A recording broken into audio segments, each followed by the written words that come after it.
Hey guys, sorry, I felt so prepared, and then I spilled on myself, so that was a waste of Red Bull, but it's fine.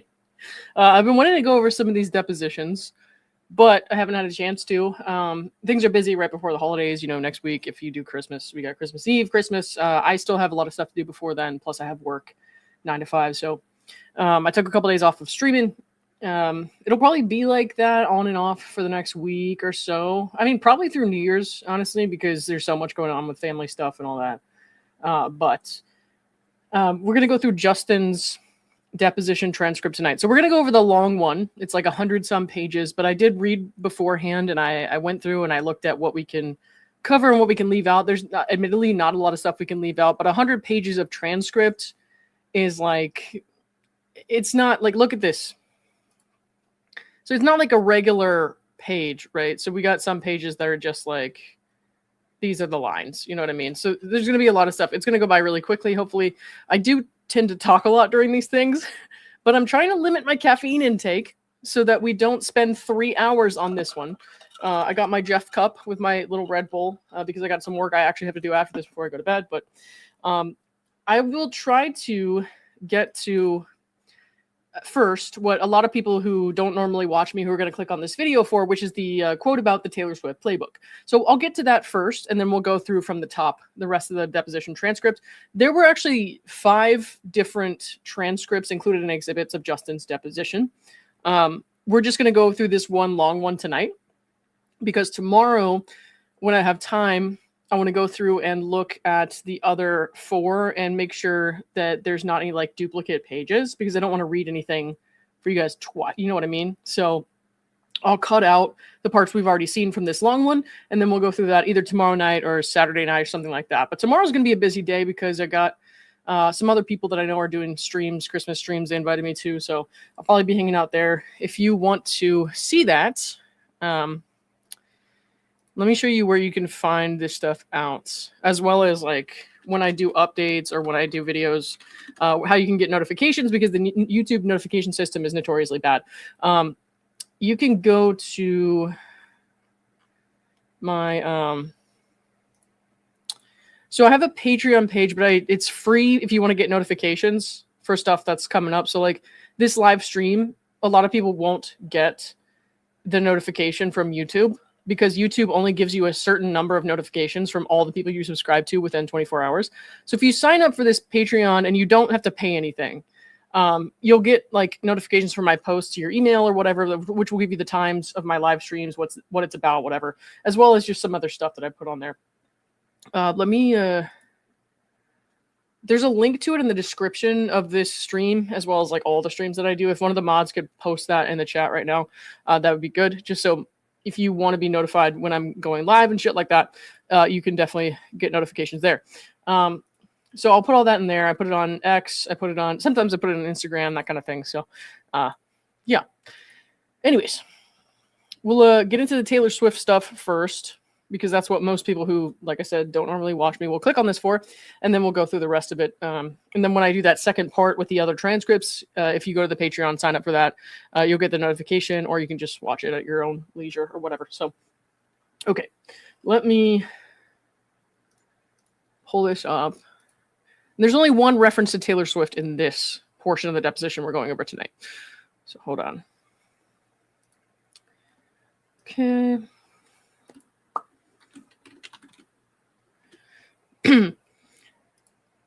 And the reason I wanted to kind of highlight this portion is because this is what I was seeing in a lot of the headlines, the media headlines, when this deposition transcript came out, which was within the last couple of weeks. And, TMZ and whoever was running with Justin Baldoni calls, Blake Lively was doing the Taylor Swift playbook.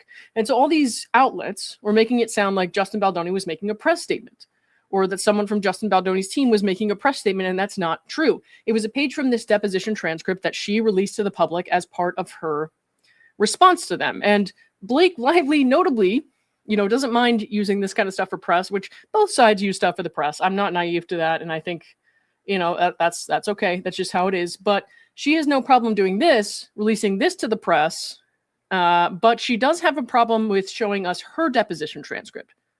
So she doesn't want us to see the portions of the Wayfarer's deposition transcript, like that they released in their exhibits. She doesn't want us to see the portions that she needed for her response. She doesn't want us to see her declaration. Like, that stuff is all sealed right now. And I think by tomorrow, they probably have to make a case to the judge for why that stuff should remain sealed versus why it should, be public or whatever. And I could be wrong. Someone correct me on the date. Don't quote me on that. But there was some sort of conversation with the judge about the redactions, the sealing or whatever, and setting a date for when they would need to make those cases by. So I think that is tomorrow. DFJ could probably tell us in the chat there. She usually knows. So, okay. So this thing about the Taylor Swift playbook, this is a text message that Blake Lively's attorney read to Justin during his deposition. So the deposition took place months ago. So it's annoying enough that the press ran with his statement from Justin as if he said it, in the present. It would be bad enough if they, ignored that it was said a couple months ago, but this was actually a text sent years ago. Years. Well, I mean, at least 1 year, right? Probably longer than that. So we're not talking about like he's making a statement right now. We're not talking about he made a statement a couple months ago. They're reading this text message to him, something that he said to his friends during a very stressful time. And here's what the text said. Okay, so Mr. Gottlieb, who is one of Blake Lively's lead attorneys, who is very much on board with subpoenaing the content creators. I was one of the ones in this case, but he also helped Drake subpoena a bunch of content creators in his case, which they lost, thank God. So Mr. Gottlieb is reading this to Justin Baldoni. He says, on the previous page, blah, blah, blah. You say of Miss Lively, she had the nuclear bomb. If she doesn't promote the movie, she can leak that I'm a bad person or that she felt unsafe with me and all the stuff she has on me. Then she's the victim. It's the Taylor Swift playbook, so she can ask for whatever she wants because she knows I know. Now, Blake Lively, who's losing this battle in the press to anyone who's really paying attention, even amongst the audience of TMZ, who TMZ is very much in Blake Lively's corner. I think we know that. They've appeared impartial at times, I think, when they had Brian Friedman on to talk, but we all know that even after Brian Friedman explicitly said to them on their own podcast that they got something wrong and they needed to admit that they got something wrong, and Harvey, who is a lawyer, should have known that. They continue to make headlines out of things getting all the wrong information or framing it in a way that is intentionally dishonest.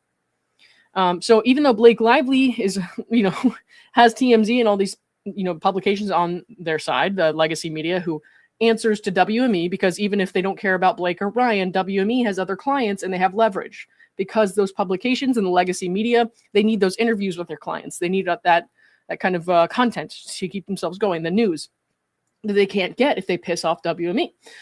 So Blake Lively is winning with the legacy media, but still losing with the audiences more and more as this goes on. And we see that TMZ, does a poll with these things like, who do you believe, Justin or Blake? It's overwhelmingly for Justin, despite them using this text and other things to try to hurt him in the press. Now, this is releasing this here. This really doesn't have any relevance to her claims, in my opinion. Like, they didn't need to release this text message, this portion of the deposition. If they wanted to leave Taylor Swift out of it, they could. But every step along the way, Blake Lively drags Taylor Swift into this lawsuit.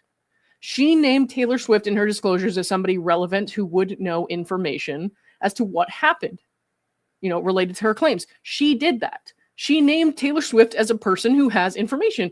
And then she tried to get a protective order over her texts with Taylor Swift, and the judge said no, because Blake Lively named Taylor Swift as someone with relevant information. And then here we have, she's outing Taylor Swift's name in here in a negative context when she didn't really need to do that. And we know that they know how to redact stuff, guys. They could have done that. She could have even just tried to redact Taylor Swift's name. I don't know. Like, they could have done something else. They could have taken this page out. It's not really that relevant to what they're saying in a public context. They could have left this page off, and she didn't. So why do you think that is? So Blake Lively is the one who, consistently uses Taylor Swift's name in the press. We do have Justin's, attorneys. Sometimes they do bring this stuff forward, like with the deposition when they wanted to try to depose Taylor and it sounded like they kind of did that at the last minute, which to me honestly sounds like something they should have done sooner. And they may have, just trying to be objective here, they may have kind of dropped the ball a little bit on that one. They might have, should have done that sooner, but they didn't. So they came out and did something on the public docket to say, like, we want an extension for a deposition of Taylor Swift. And that's when they had to bring her up, and that made the headlines. But other than that, aside from the stuff directly related to Taylor Swift, like the subpoena, which, Taylor Swift's lawyers responded to obviously publicly, so that, of course, the press was going to pick up on that. He's not usually the one to bring her into these things in any sort of like, you're really relevant to the lawsuit context. Like, yes, they brought her up. Okay. And when they subpoenaed her and the lawyers responded publicly, and we all found that because everybody's been following this stuff pretty closely. Of course, they're going to talk about it. So if you remember, Brian Friedman made a statement saying that someone close to Taylor Swift talked to him, said that Blake had threatened her, asked her to delete their messages, etc. The judge struck that from the record, which, he said, agreed that was like a scandalous thing, made mostly for press, and that it didn't belong in the court's docket. Now, whether or not we agree with that or not is irrelevant here. What I'm trying to say is, every step of the way when Taylor Swift has been brought up here, it's related to something that Blake Lively said, because she said that Taylor Swift was relevant to the lawsuit. So they had to subpoena her. And then this whole thing with the press started. It's not like they decided one day, like, oh, well, I hear that Blake is friends with Taylor Swift. Maybe we should do something with that. You know what I mean? So hopefully I'm making sense here. Anyways, is it certain they haven't deposed Taylor? I guess technically we wouldn't know. So what happened is, in the press, again, TMZ and the press ran with this narrative that is not true, right? So the judge denied an extension for the deposition deadline for Taylor Swift. So he said, you cannot have an extended amount of time to depose Taylor Swift. And the, TikTok babes and the, TMZs of the world ran with this and said, the judge said that Justin can't depose Taylor. And that's not what happened. So the judge says, if you were to depose Taylor Swift, it has to be within the currently set deadline. And if that happened, even if she was subpoenaed and forced to do so, as pretty much every witness here was, when they say forced to do so, it means you were served with a subpoena to do a deposition. Now you have to do it legally. And everyday human beings have to do that all the time. So it's not like some special, I'm forcing Taylor Swift to do this because I am an all-powerful being. You know what I mean? Like the press tries to make it out to be. But if she was subpoenaed, we wouldn't see that unless they tried to quash it, which at that point, why would they? Unless they wanted that to come out publicly. If they did subpoena her to do the deposition, we wouldn't know that. We can't see all the subpoenas on the docket. The only subpoenas we've seen have been attached as exhibits. Or in my case, sent to my email inbox because Blake Lively subpoenaed my bank information, my location information, and a bunch of other things I will never forget. So, but other than that, you can't see the subpoena and we can't see the deposition transcript. So think about it. We haven't seen Blake Lively's deposition. We haven't seen Isabella Ferrer's deposition. We haven't seen, a bunch of depositions from people who were there. Jenny Slate, people who were there and had apparently important things to say, but that stuff doesn't come out publicly. And we know that they were deposed or relevant because we can see it in all these documents, or we see stuff is sealed. But we aren't privy to all of that. Whether or not we will be in the future, I don't know. So if they had deposed her during that time frame via a subpoena that forced her to do so, we would not know about it unless somebody came out and leaked it to the press, which I think that would happen. I think if Taylor Swift had been deposed, I think that would happen. I think that somebody would leak that to the press. I don't know if it would have been the lunch lady who was serving them on the break, you know what I mean? Because Blake, brought in, which I think I understand is normal for these kind of things. They had like caterers and stuff who leaked her outfit, like what Blake was wearing that day for her deposition. Somebody could have, we don't know exactly who it was, but I'm just saying somebody from the staff in the building could have leaked it. Somebody would have leaked that shit because that's like a huge ass payday for somebody working in that office, somebody who hates that client. And there's a super famous, powerful, rich person entering the building for something scandalous in the eyes of the press and the people who read the tabloids. They're going to sell that tip off. So I sincerely doubt that she was deposed. I believe that we would have heard about it. So, That does not mean that she can't be called as a witness, but it's a little bit risky because then they don't know what she's going to say. So that's a little riskier. But it's not impossible for her to still be called to trial as a witness. But as far as the deposition goes, I do not believe she was deposed. Otherwise, I feel like it would have been made a big deal by now. So, could they have done it on Zoom? Yes, but even if they did it on Zoom, there would still be people around. You know what I mean? There would be somebody transcribing. There would be, like all kinds of things. So there would still be people in the building where they were working who would know about this. So I honestly believe, and I don't fault if somebody did this, like some low-paid worker who hates their boss, who is just struggling to get by, and they have the tip of a lifetime to sell to these legacy media outlets. I honestly, I cannot believe that would have happened, Zoom or not, without the tabloids finding out about it. So, yeah, I just can't.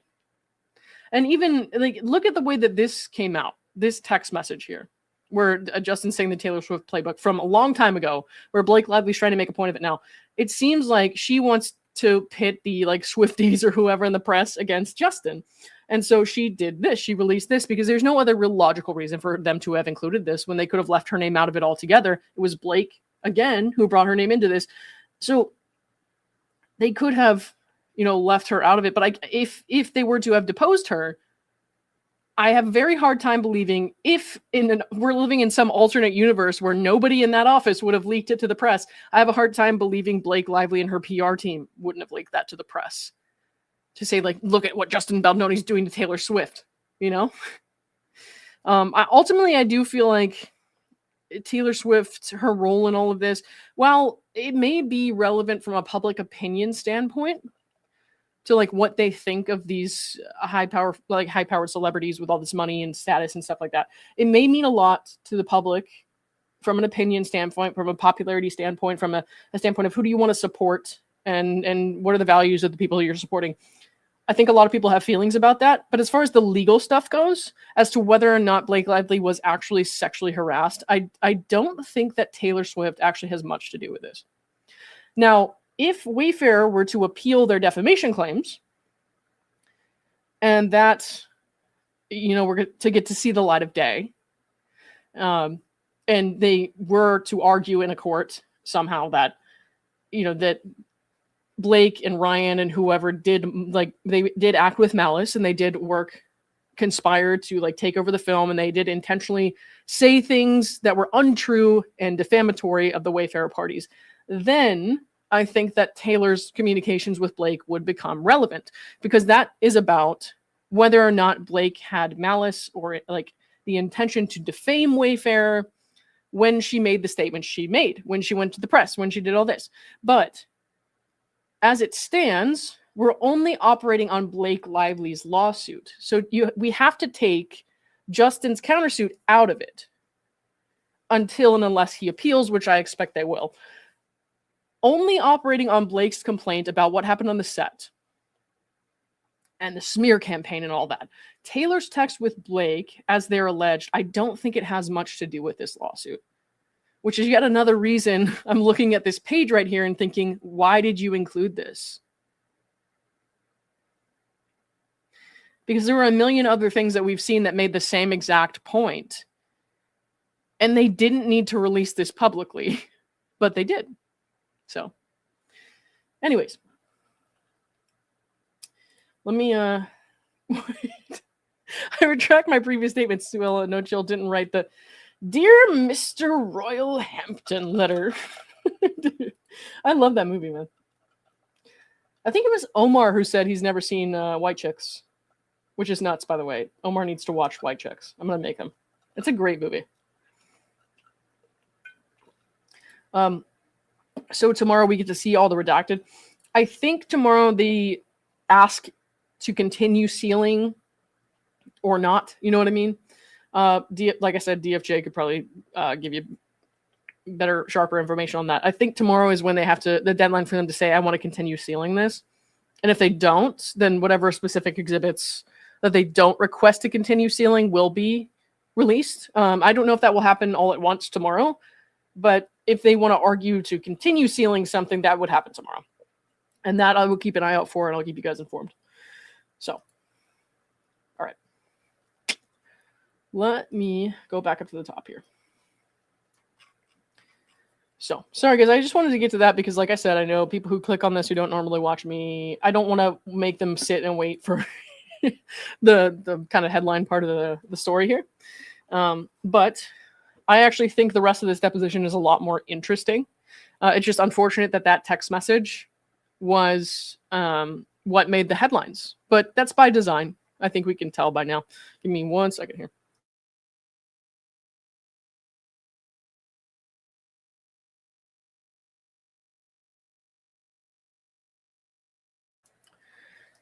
"10 minutes in and Lauren is blessing us with her commentary and insights. This is what I'm here for. I could read this myself, but nothing like Lauren. Petition to make her a national treasure. Yes!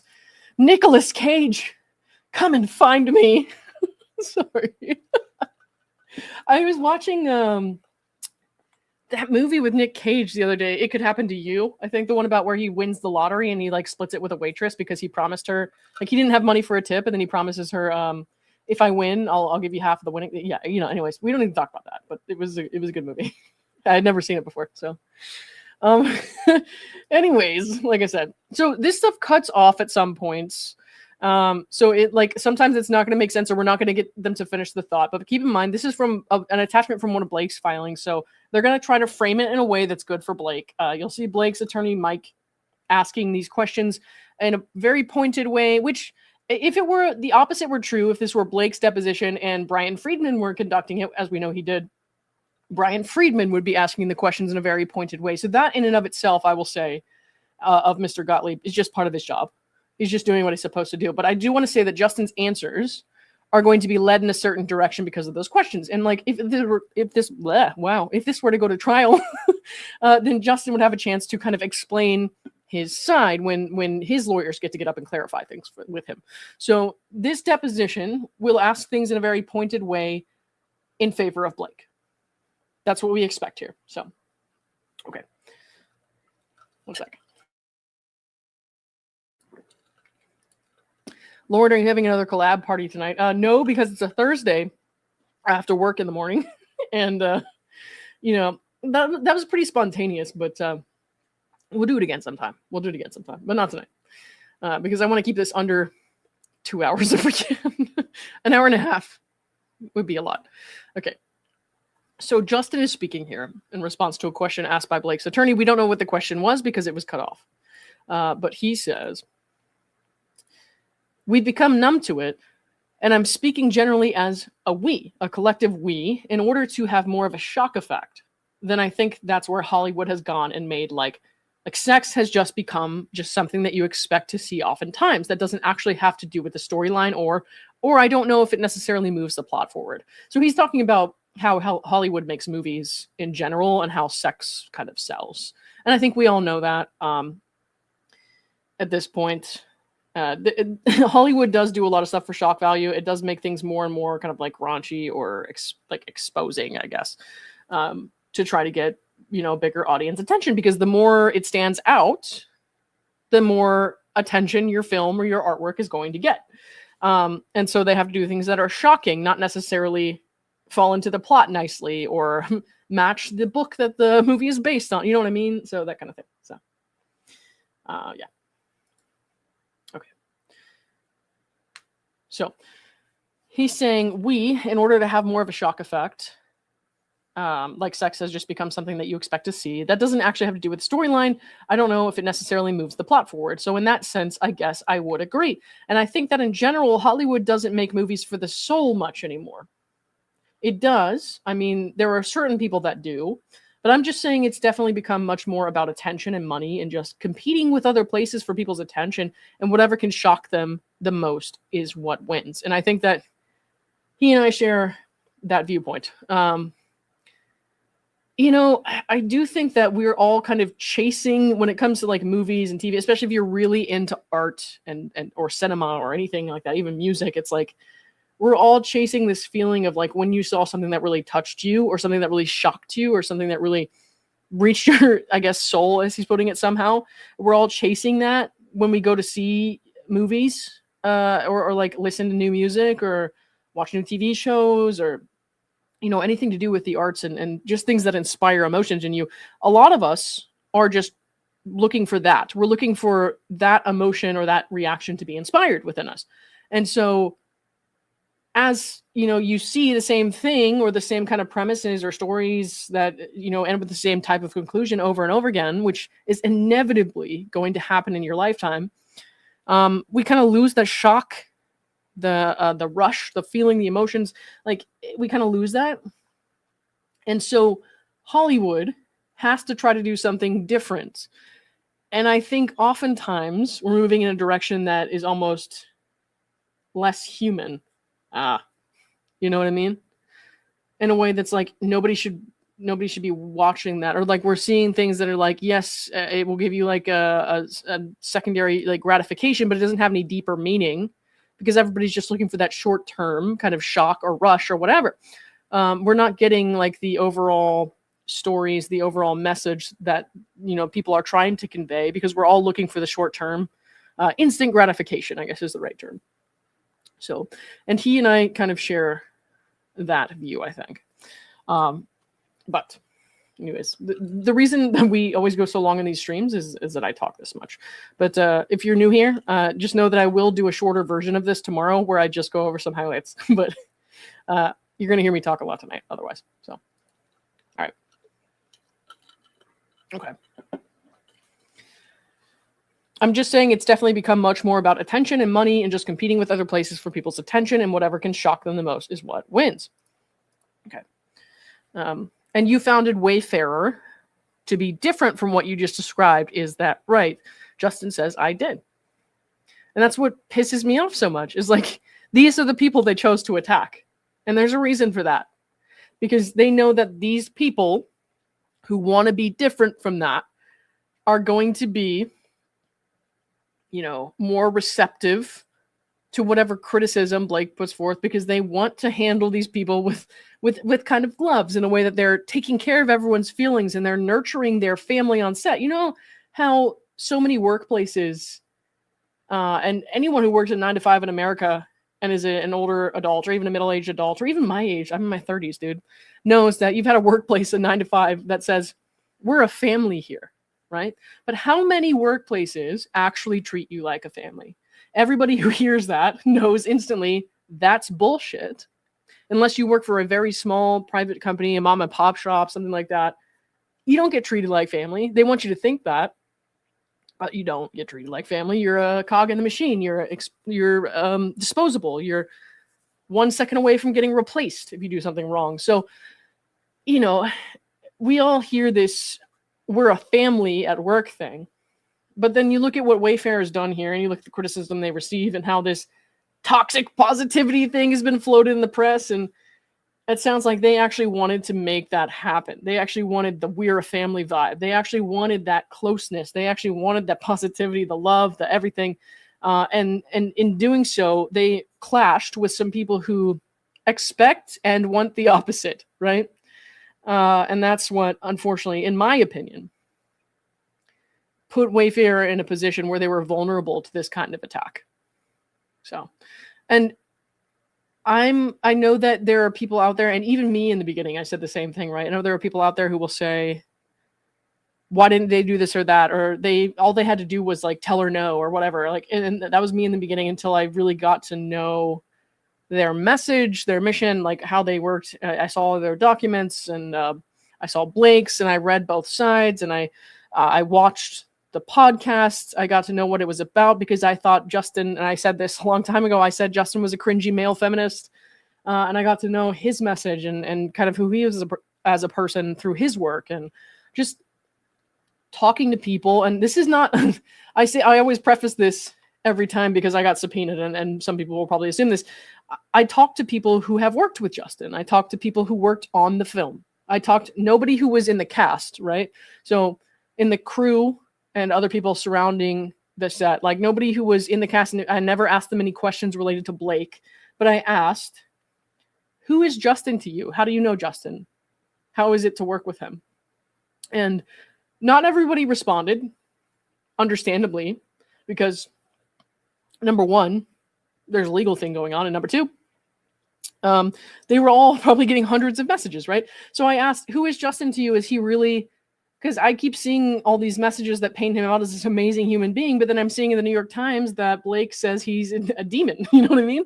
Who is Justin to you? And the response from people who know him, who love him, who worked with him, actors from other projects who worked with him. I promised, this stuff was off the record. I'm not asking you to say anything. I'm not going to share your name or anything like that. And I won't. I never will unless they come out and say, yes, I talked to Lauren.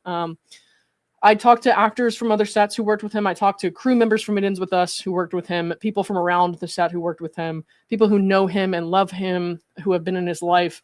And I didn't get one negative response. Like I said, there was people who didn't respond because there's a legal thing going on and I expected them not to, but dude, I didn't ask a single question about Blake or Ryan. I didn't ask a single question about, do you think what Blake Lively's saying is true or do you think she's a liar? I didn't ask a single question about that. I didn't even ask about the film. I just said, who is Justin to you? And what impact has he had on your life? That kind of thing. Because I just wanted to know if I was actually going to take a stance on this and say that I don't believe a woman who's making these very serious complaints. I needed to know, that there were other people out there who could confirm that my gut feeling was right, who could tell me, yes, he is telling the truth. Yes, what she did was, they didn't say that. Like I said, I didn't ask questions about Blake, but yes, what she did would basically never happen. So they would say, they didn't say anything about Blake. They didn't say anything about what happened on set with Blake, but they said he would never do the things that he's being accused of. You know what I mean? They never said Blake did this, Blake did that, but they said Justin would never, this is who Justin is, and they would share their stories about Justin and their relationship with him. And someday, if they want to come out and share that, then I'm happy to talk about it with everybody else. I'm happy to share that information. But right now, it's not my story to tell, and there's an ongoing lawsuit. So I understand why everyone's scared, especially in light of what's happening with Andy and people who talk to Andy, their communications possibly being exposed to Blake, which is horrible. And if our justice system allows that, I'm sincerely disappointed in how our justice system handles things and the way they're not protecting the little person in these scenarios, right? But I understand why they're afraid and why they haven't spoken out. And most of them, when I talked to them, said Justin told us not to say or do anything. He was like, no, don't. You know what I mean? Like, he didn't want people to come out and say bad things about Blake. He didn't want people who worked with him to come out and be like, no, Blake did this, Blake did that. Like, he didn't want that. Number one, because it would put them in the line of fire. And second, because he's not the type of person who's trying to come out here and be like, Blake's the sucker. You know what I mean? Like, I don't know. You don't really hear Justin say bad things about Blake. You might hear some snarky defensive stuff in this deposition because this was a private conversation that he's legally required to participate in. But as far as the press goes and everything, no, dude. No. All right. Anyways, that was my rant. Why don't I move on now? You founded Wayfarer to be lights in the darkness. Is that correct? That was part of the mission. You, in founding Wayfarer, said that in Steve Sarowitz, you had resources and a partner who shared values and beliefs. Is that fair? Yeah. Do you recall saying about Wayfarer Studios that you and Mr. Heath were making a concerted effort to build a spiritual enterprise in every sense of the word, where everybody's free to have their own beliefs and express opinions that may be different from the executives or the shareholders, where there is true unity and equality across the board, and where we're mindful of the positions of power and how these power dynamics work? That's a mouthful. And then Justin goes, was that the question? Was the question, do I remember saying that? It sounds more like something I've written. I'm not sure if it's... Does it sound like something you would write or say? Well, there's lots of stuff out there that sounds like something I would say, but it's like a meme that I saw on Instagram. So how can you... that doesn't really mean anything. Not that anything that they said there was wrong. You know what I mean? I think that what they just described was perfect. And that's a matter of personal opinion. Like, some people are not going to like a workplace like that, but to me, it sounds amazing. So All right. I don't know if I'm that eloquent when I speak, but it sounds like it's definitely in line with something that I believe or aspire to. Jesus. The more you like read from this guy, it's like if you've been watching me for a long time and listening to me talk about this, the more we kind of share viewpoints and just like the way that we talk about things. And I think that people will notice that. Because this is the first time we've ever really heard anything directly from him, even though he's not saying it to us. We're seeing his actual responses about his situation. And when it comes to stuff like that, I'm like, I'm not that eloquent, or I'm not, blah, blah, blah. And I'm always blaming myself or overthinking or saying like, oh, maybe this person felt this way or whatever. And it's, they're valid in feeling that. Like just all these hoops that I jump through, he seems to do the same thing. So, it's gonna be interesting. All right. So, if I told you that the quote appeared out of a publication on BahaiTeachings.org entitled Wayfarer Studios Aims to be a Light in the Darkness, would that refresh your recollection at all? That would confirm it was probably something that I wrote first, as I said. Okay. And do you believe that you have created a spiritual enterprise where everyone is free to have their own beliefs and express their own opinions that may be different from the executives or the shareholders? Do I believe I've created that? Along with others. Do you believe in Wayfarer Studios you've achieved that objective? He says, to be very frank, I don't know that it's something that could ever be fully 100% achieved. I know we strive for it, but I wouldn't be comfortable saying we've achieved it. Okay, you've strived for it. Strived, yeah. So they set out with this kind of mission statement, as most businesses do, most companies do. And he's saying, like, we've strived for it, but I don't know if we can say that we have achieved it. And, like, that's kind of true for most companies and their mission statements. Like there's always going to be somebody who works for the company, the business, whatever, who doesn't feel the same way. Honestly. And that's just like, that doesn't mean anything really. It just means that person wasn't a good fit. The company and the employee for each other, they were not good fits. Right. And in creating the culture at Wayfarer Studios, do you believe that you have tried to be mindful of the positions of power and how those power dynamics work? Again, it's something that we strive for, not perfect at, but strived. As the director of It Ends With Us, do you believe you had more power than members of the cast or crew that were not directors? Okay. In thinking about power dynamics, yes.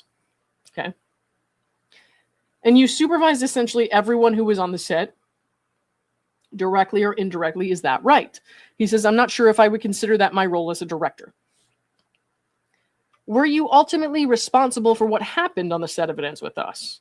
Justin says, I wouldn't put that solely on the director, no, but I was partly responsible. Okay. Gottlieb says, I didn't ask if you were the only person. Well, congrats, Mike. You're right. Finish your answer. Oh, his lawyer steps in, Shapiro steps in and says, can you not interrupt his answer? Finish your answer. I apologize. Okay. He says, oh, I just said I don't think I was the only person responsible, but I was part of that responsibility, of course. Mike says, okay, I'm not asking if you were the only person who was responsible, but as the director, are you ultimately responsible for what occurs on the set of your movies? Didn't he just answer that? God. I'm not sure I would completely agree with that, the way the question is framed. All right. What is it about the question that you disagree with, the framing of the question? He says, I just think the premise is off. One of the director's jobs is to bring on a great team, and each of those team members have responsibilities. I think it would be impossible for a director to manage everybody. So there are department heads and producers and executive producers and all kinds of various jobs that each have people reporting under them and that each have their own responsibility. Okay. So like something happened to an extra. I don't know if that's ultimately the director's responsibility. If the catering was cold that day, I don't know if it's the director's responsibility. If a stunt person was killed, I don't know if that's the director's responsibility. There is a stunt department. So that's what I mean by the premise, at least my understanding of what you were asking. So we know that there are instances, unfortunately, in which stunt people are injured or die, which is very tragic and sad. And so people saw this part of his statement and assumed it was a knock at Ryan Reynolds. I don't necessarily know that that's true, because I don't know how common it is in the industry for some people to get injured. We don't usually see that. We just see the take that was successful. You know what I mean? And like, I never heard that a stunt person died on the set of one of Ryan Reynolds' movies until this lawsuit happened and people were picking it up on social media. So I don't know how common it is in the industry because Obviously, when it happened on a high-profile movie with an actor that I used to be a fan of, I didn't know about it. So I don't want to definitively say this was a knock at Ryan Reynolds, but if it was, where's the lie? You know what I mean? So, yeah. And Michelle says, I heard it's more common than we get to hear. Yeah. All right. Let me make sure, because there's at some point it skips pages, so I just want to make sure we're not doing anything wrong. Anyways, what about what the director does? Who is responsible for that? The director is not responsible for the caterers or the stunt doubles, but what about the director? Is the director responsible for what the director does? Yes, of course. I was just answering your question the best that I could. Okay. So we can at least agree that as the director of Evidence with Us, you were responsible for what you did on the set. He says, I was responsible for a lot. Yeah. What you did, what some other people did, that we'll have to define as we go through the day, but not everything is that fair. He says, Justin says, not solely responsible for everything, but responsible, of course. I'm the director. Okay. Did Wayfarer Studios have policies and procedures that were in place during the filming of It Ends With Us? So they're talking about, hold on. We can skim over a little bit of this. You've been handed a document marked as Exhibit 20. Okay. Take a look through the first few pages. The first thing I'm going to ask you is if you recognize it, and then I will ask you some more questions. Okay. I think you've now had a chance to look at the cover letter and the table of contents. Okay. So he's not done looking at it. Mike is like, you want a quiz? Or there's not going to be a quiz? All right, hang on. The main thing, the first thing I want is, have you ever seen this? Not the text chain that's on the front, but the employee handbook that begins on the page with the Bates number, whatever. You and Mr. Sarwitz sign off on the introductory letter to this handbook. Is that correct? He says our names are on there, so yes. They're the co-chairman of the studio. Okay. What are the responsibilities that go along with being the co-chairman of Wayfarer Studios? My responsibilities are to help select and pick who I believe, along with my co-chairman, to be the best managers for the company, to help the company in its creative direction. More bird's eye view of ideally, hopefully, where we're going. And then to consult with the CEO and president and upper management. And my specific responsibilities are also to help with creative for the various projects that we have. Okay. You see in the cover letter that you and Mr. Sarwitz have written a reference to Wayfarer Studios being a Baha'i-inspired organization. Justin says, I see that, yes. Question, we were talking a little bit about that before. It's not and then Justin says, yes. This is consistent with what you previously testified to. Justin says, yeah, I did not remember. We had many conversations about actually not calling it a Baha'i-inspired organization. So I think legally we did not. And that was mostly because we didn't ever want to make anyone feel like they were working at a religious company. So I believe an early version of this did not have it on there, which is where my memory was coming from. But I do see it here, and I don't deny that. Okay. Gottlieb says, are you aware of a later version in which that was removed? Justin says, I'm not aware of a later version. Okay. And when you say legally, you were not a Baha'i-inspired organization, I'm not going to be asking you for your legal opinions during this deposition. Okay. Justin says, it was just in the starting of an organization as it relates to the Baha'i faith. We did not want our company to in any way be a part of the Baha'i faith as an organization. Okay. So that's essentially what I mean is that because the Baha'i faith is internal government, the Baha'i faith's internal government, if you will, is different than maybe like Catholic Church or Christian organizations. There's a Baha'i organization that actually is a government in the Baha'i faith. And we did not want a company to legally be tied or associated with an official Baha'i organization. Okay. That's fair enough. So that was the debate and the conversation around a Baha'i-inspired organization and what that actually means. Okay. Question, do you see where you've written with Mr. Sarwitz, this handbook has been written to serve as the guide for our relationship and the various work rules? Okay. He says yes. And then do you see if you flip a page, there's a series of categories. Okay. Let's skim over some of this. Do you see at the top of the page equal employment opportunities, anti-discrimination, anti-harassment, and anti-retaliation policy? Now we're getting to what he's actually talking about here. Have you ever read this? Justin says, I don't know if I've read this one. You don't know, or you think you haven't. Justin says, the policy that is directly in front of me, I don't know if I've read this policy. Because, like, how many of us remember every single policy we've ever read for work?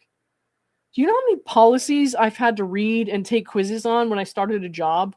And then they expect you to remember so many policies and procedures that it's like sometimes you don't remember everything. And that's why every year they make us go through every year or however long. I don't know how you guys do it or like what your jobs are if you're watching this, but that's why they make us go through refreshers every year. It's because you forget stuff. You can't possibly remember every single policy as it stands and everything that you've read or everything that you've even written, especially when you have to keep in mind all of these other things relating to your job. So I don't know, saying I don't know if I've read that policy is really not that controversial in my opinion, but some other people I'm sure will have a different opinion on that. So, all right. Do you know if you've ever had any kind of training on this policy, this anti-discrimination, anti-harassment, anti-retaliation policy? Yes, I believe I have. Every couple of years. When was the last time you attended one? He says in person. They said, oh, virtually, I completed mine last week. Nice. Yes. Okay. Prior to that, do you recall the last time you had a training on this policy? He says, I imagine it was 2 years before that. Gottlieb says, do you recall there ever being a training on anti-discrimination, anti-harassment, and anti-retaliation during the production of It Ends With Us? Okay. Make sure there's no there's a page skipped there.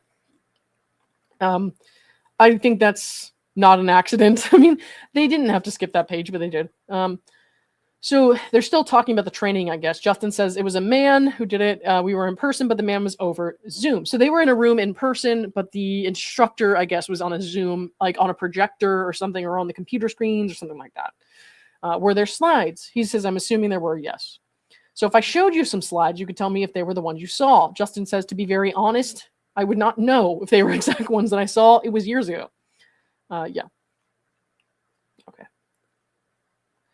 Right. Do you see at the top of page 5 in the second paragraph, second sentence, Wayfair Studios strictly prohibits discrimination, harassment, or retaliation against employees, applicants, or any other covered person. Okay, I see that, and that's the Wayfair Studios policy. Okay. I have done my best to follow it. Right.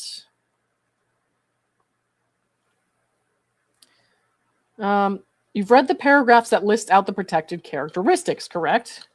You see that gender is protected. He says, I do. You see that sex is protected. I do. You see further includes pregnancy, breastfeeding, and childbirth. I do. Do you see that height and weight are also protected characteristics? Height and weight, yes. And do you see in the next line down after that paragraph, that sentence says, all Wayfair Studios employees, officers, etc., are prohibited from engaging in unlawful discrimination, harassment, and or retaliation. Yes. So what they're getting at here is that they are trying to say that the Wayfair parties discriminated or, misbehaved or, whatever against Blake Lively, harassed based on Blake Lively's definition, which includes just human contact. But, they're trying to say that based on Blake Lively's accusations, they acted in a way that was against their policies based on her gender, her sex, her status of being a new mom. You know what I mean? So, and the breastfeeding thing, especially because we know she made them come into her trailer to meet with her while she was breastfeeding. And now she's trying to claim discrimination because of it. But the thing is, the fact that this is in their policies and the fact that she feels wronged in some way or slighted somehow does not mean that they're guilty of anything.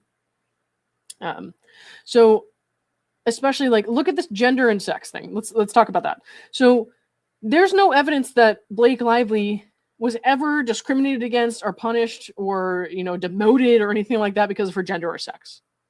If anything, she was given ample opportunity to have more control over the film, more creative control, etc., before she took it by force, might I add. But before that, she was given ample opportunity to have a say in the production and the background of all of it and how it was going to happen. She declined more than once. She didn't meet with the intimacy coordinator when she had the opportunity. She didn't want to do that. She had more than enough chances to have control or a say in that, at least a say in it. And then they're like, she was discriminated against because of gender or sex. Are you fucking kidding? They moved the whole film from, they wanted to do it in Boston and they filmed in New Jersey instead because that's what Blake wanted. And then they're like, you're discriminating against. What the fuck are you talking about? Do you know how bizarre that is? What the fuck? All right. Give me 1 second here, guys. Pause this real quick. Okay. Somebody says weight is not an actual protected class, maybe specific to Wayfair policy, but not considered. Well, it depends on the state. The only reason I know about this, and I'm going to try not to go off on too long a tangent here, is, do you guys know the story of Deja Blanding? Her rapper name, I guess, is Dank Damas. She tried to sue Lyft in this past year because she was too heavy to get in a guy's car. It was a small car. She was a heavy lady, and it was not going to be safe for the car. And the guy said, I'm sorry. He was very polite.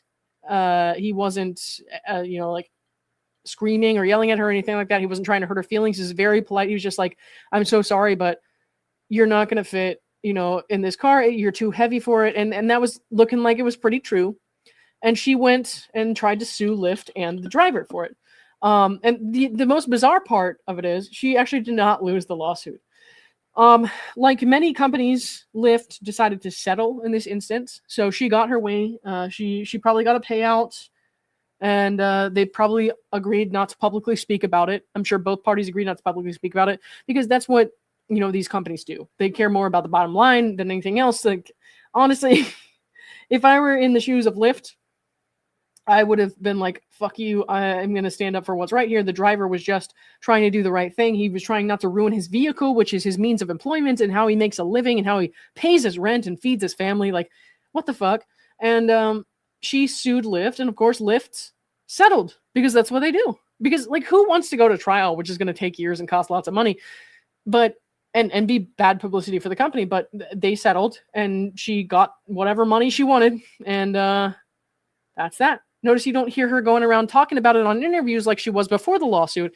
And that's because that settlement more than likely included something that said, neither one of the parties are going to speak publicly about this. So, but weight can be a protected class. But the thing is, Blake Lively, it does not fall in that category. So, yeah. Anyways, so. Gender, blah, blah, blah, is protected, blah, blah, blah. Okay. You were hired as an agent or an employee because you were hired to be the director. Yes. Okay, we don't need to read that. CEO and upper management answer to you and Mr. Sarwitz. Is that right? Yes. Okay. In other words, if you and Mr. Sarwitz decide that, you had it with Mr. Heath, it's your decision whether to get rid of him, right? He says, yes. Do you want to tell him or should I?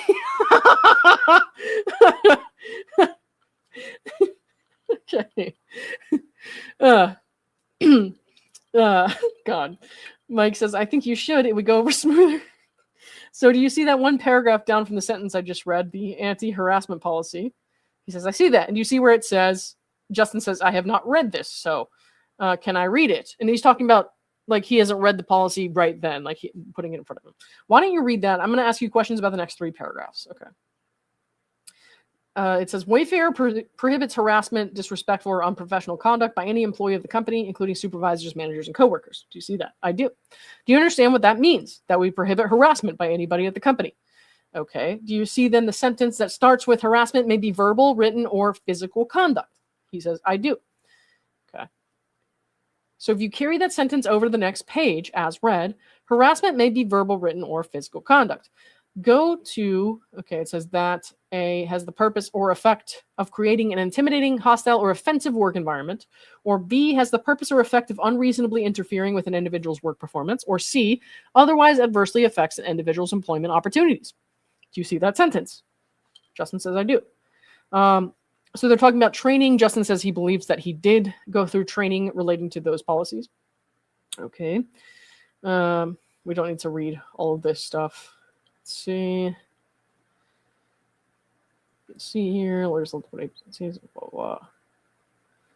Okay, so this is all just talking about the sexual harassment training. So we don't really need to go through all the words on that. So okay. And then he notes here, because of that, and Mike does, because of that training, you understand that the policy prohibits behavior that has these effects on employees, regardless of whether those effects were intended. Is that right? Justin says, I believe so. Yes. Okay. So that's something that they're going to try to bring up. Like maybe he didn't intend to do this, but it still had the effect, which I disagree, obviously, but it is what it is. Jesse and Max, thank you for the $2 super sticker. I appreciate you. Thank you very much. All right. Let's see. Okay. So we're still talking about responsibility as a supervisor and manager. This is all kind of common sense stuff, so I'm not going to read too much into that. Let's see. Okay. Wayfair Studios will maintain appropriate documentation and tracking to ensure reasonable progress is made. So they're talking about investigations into this kind of thing, I think. And let's see.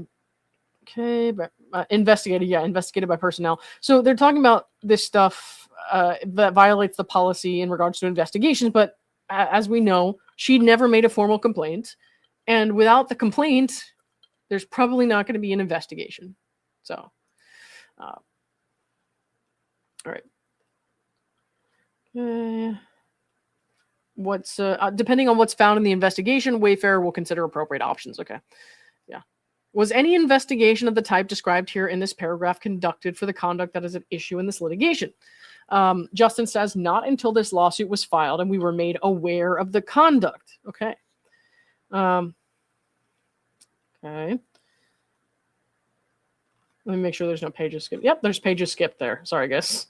So this skips from 63 to 66. Once again, we're not going to be able to see the full deposition, unfortunately. Is it your testimony that you were unaware that Miss Lively thought that those incidents constituted sexual harassment and retaliation? Justin says, my testimony is that this lawsuit and the New York Times article and the CRD complaint was the first that I had heard of many of these allegations that evidently I was at or a part of, which I completely disagree with whether or not they happened. That said, the reason we launched an investigation was because this was the first official complaint lawsuit against us. So that investigation happened because it was past the HR complaint situation. It was now an official, very public situation. So she never made an HR complaint, so an investigation was never launched. So he's saying as soon as she went to the CRD, of course, there was a complaint. She, bypassed the HR complaint, went to the CRD, and then they were like, this is a very public situation now. There's a lawsuit, there's a New York Times article, there's the CRD, all that.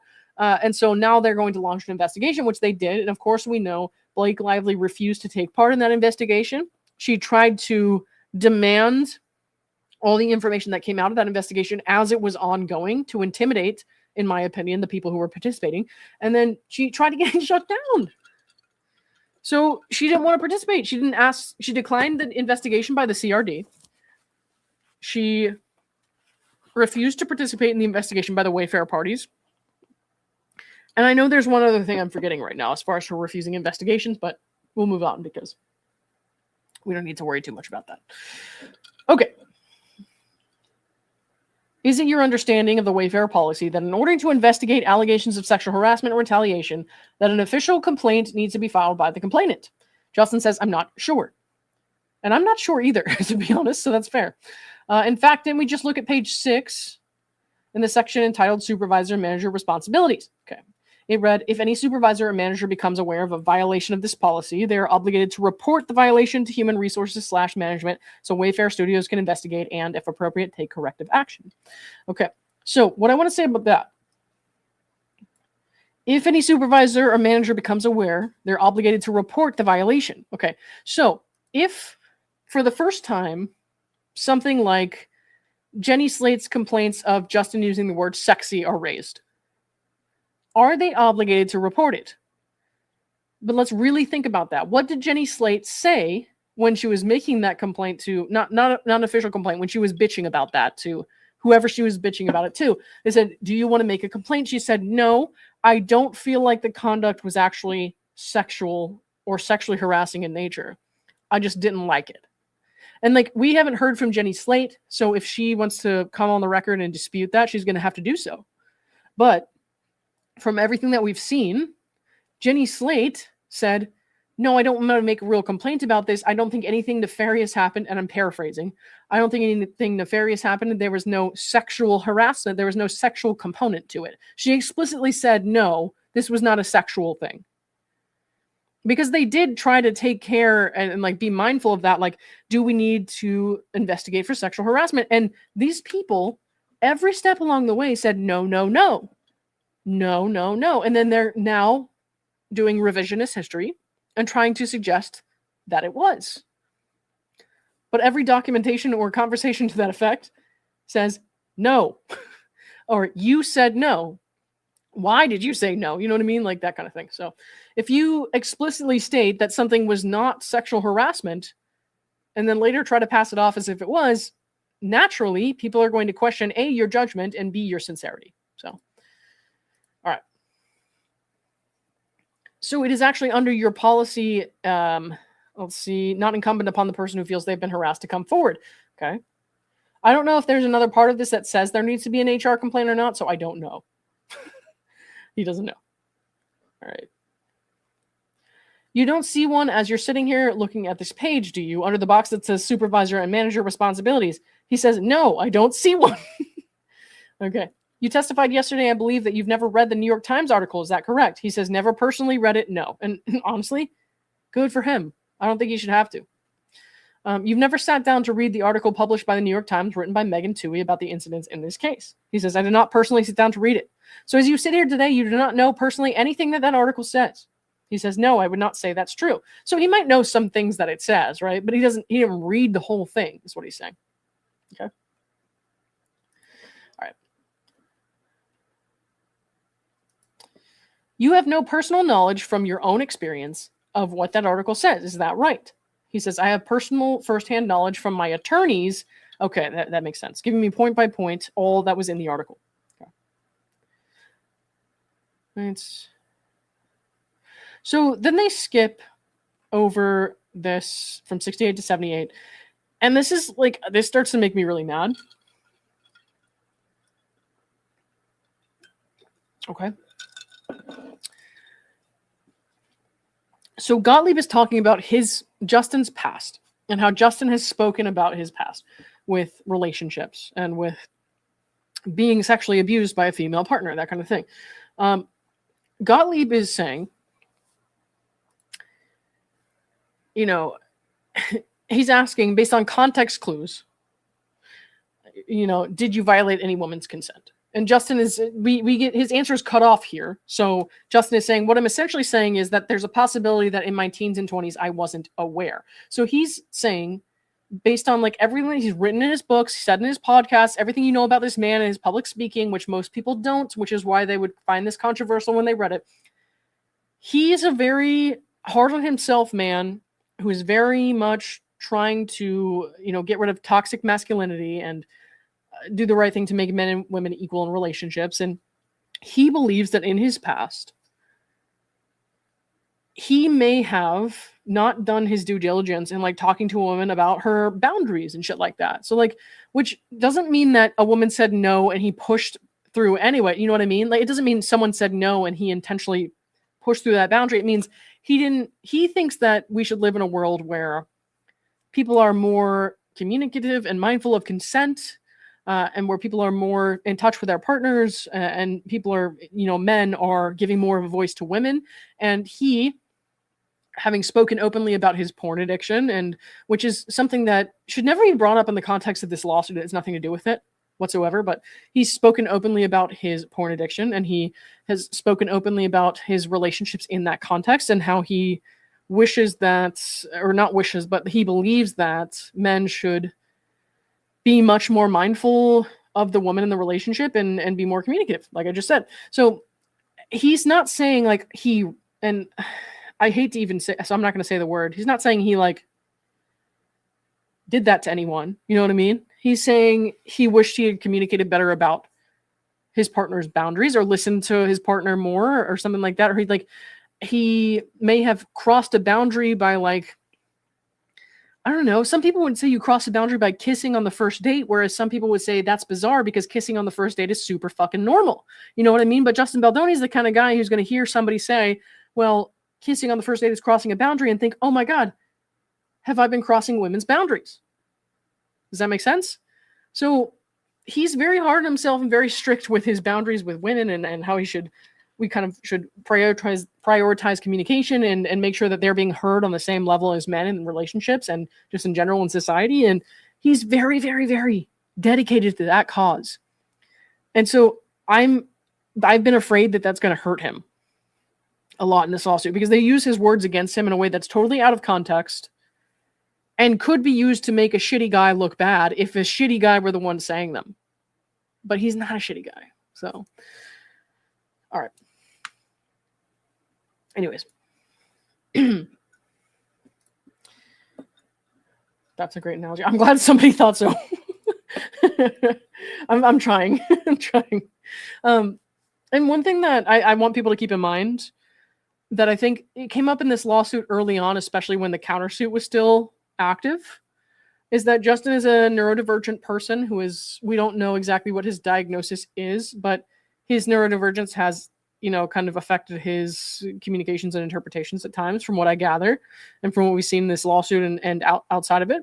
To the point where Blake Lively at one point was like demanding information related to his neurodivergence, which was hilarious because she then refused to provide any documentation to her own claims as far as her emotional distress went. And so she dropped the emotional distress claims and then was like, oh, why don't you just go with garden variety? You know what I mean? So, but Justin is a neurodivergent man who thinks very deeply about things in a very complicated way. And as somebody who struggles with some of the same things, it's very difficult not to put an other person first perspective onto things.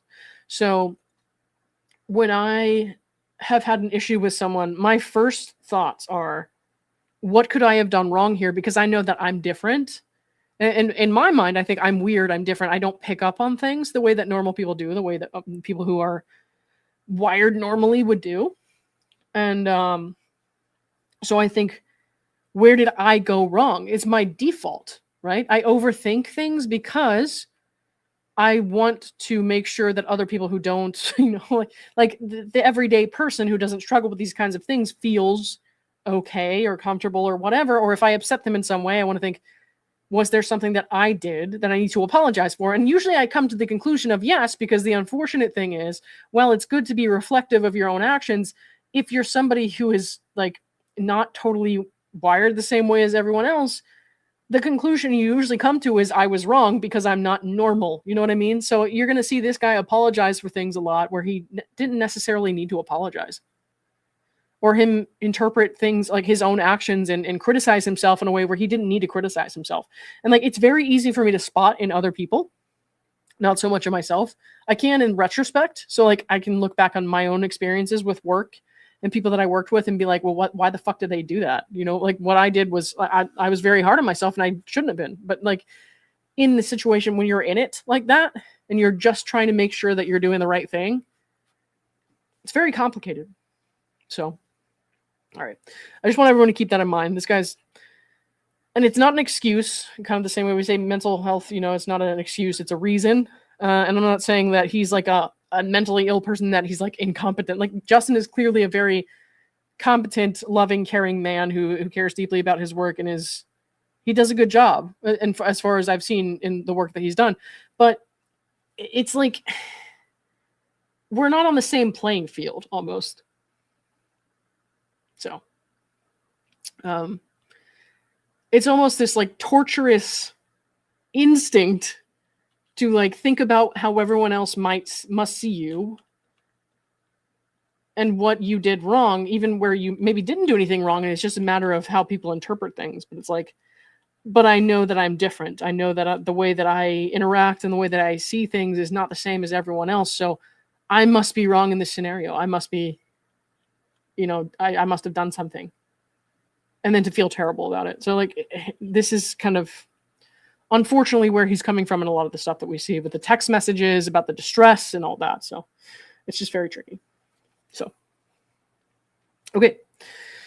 But yeah, I talked about that briefly before. I've had my situations at work where I had someone who was like very weird and like huggy and like attached to me, where they wanted my help all the time because I was really smart and good at what we were doing. And like, they didn't necessarily know and understand things the same way. And I had to teach them how to use like new systems and stuff like that. And I don't want to give away too much information because it's other people's lives too. But And then behind my back, they would be like, well, she's weird. She's weird. And she's the way that she like talks to me all the time. I think she's obsessed with me.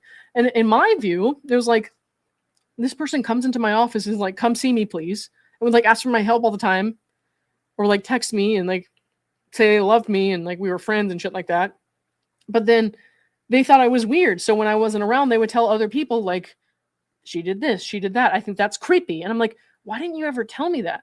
All I ever wanted was you to communicate that to me if that was the truth, because I asked a couple times when people started saying like, this person said something about you or this about you. And I asked, I was like, hey, so this is what I heard. And if that's true, I'm very sorry. And I just want to know so I can fix it, or I can just leave you alone or whatever. And then she would say, no, no, no. And then insist like, I love you. You're one of my only friends. You know what I mean? So like, I've been in this situation where somebody acts like your friend. Okay.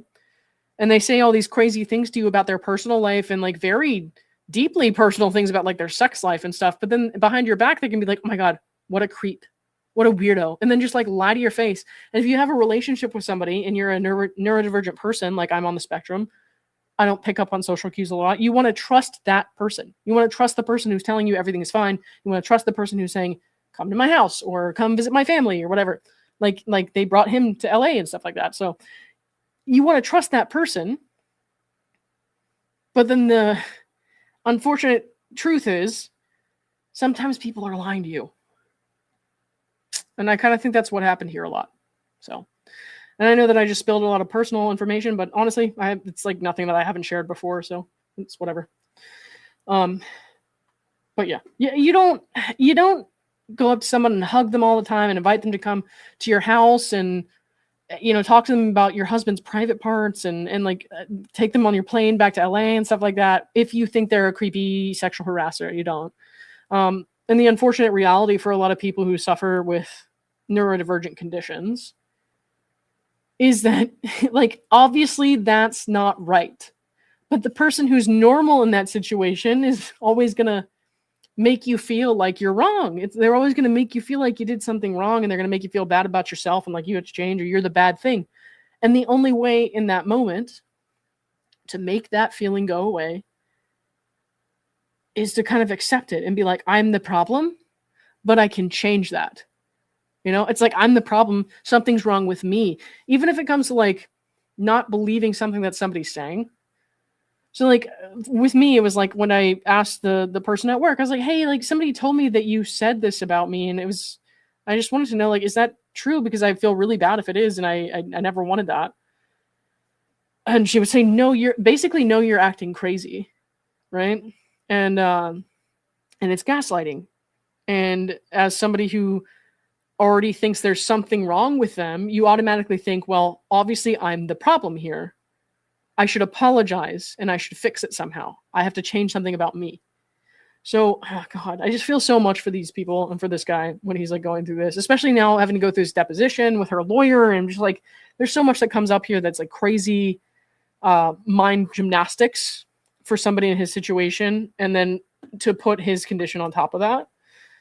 Yikes. So, and I think a lot of people miss that. I think a lot of people miss that aspect. It's like, this is somebody who's doing their best.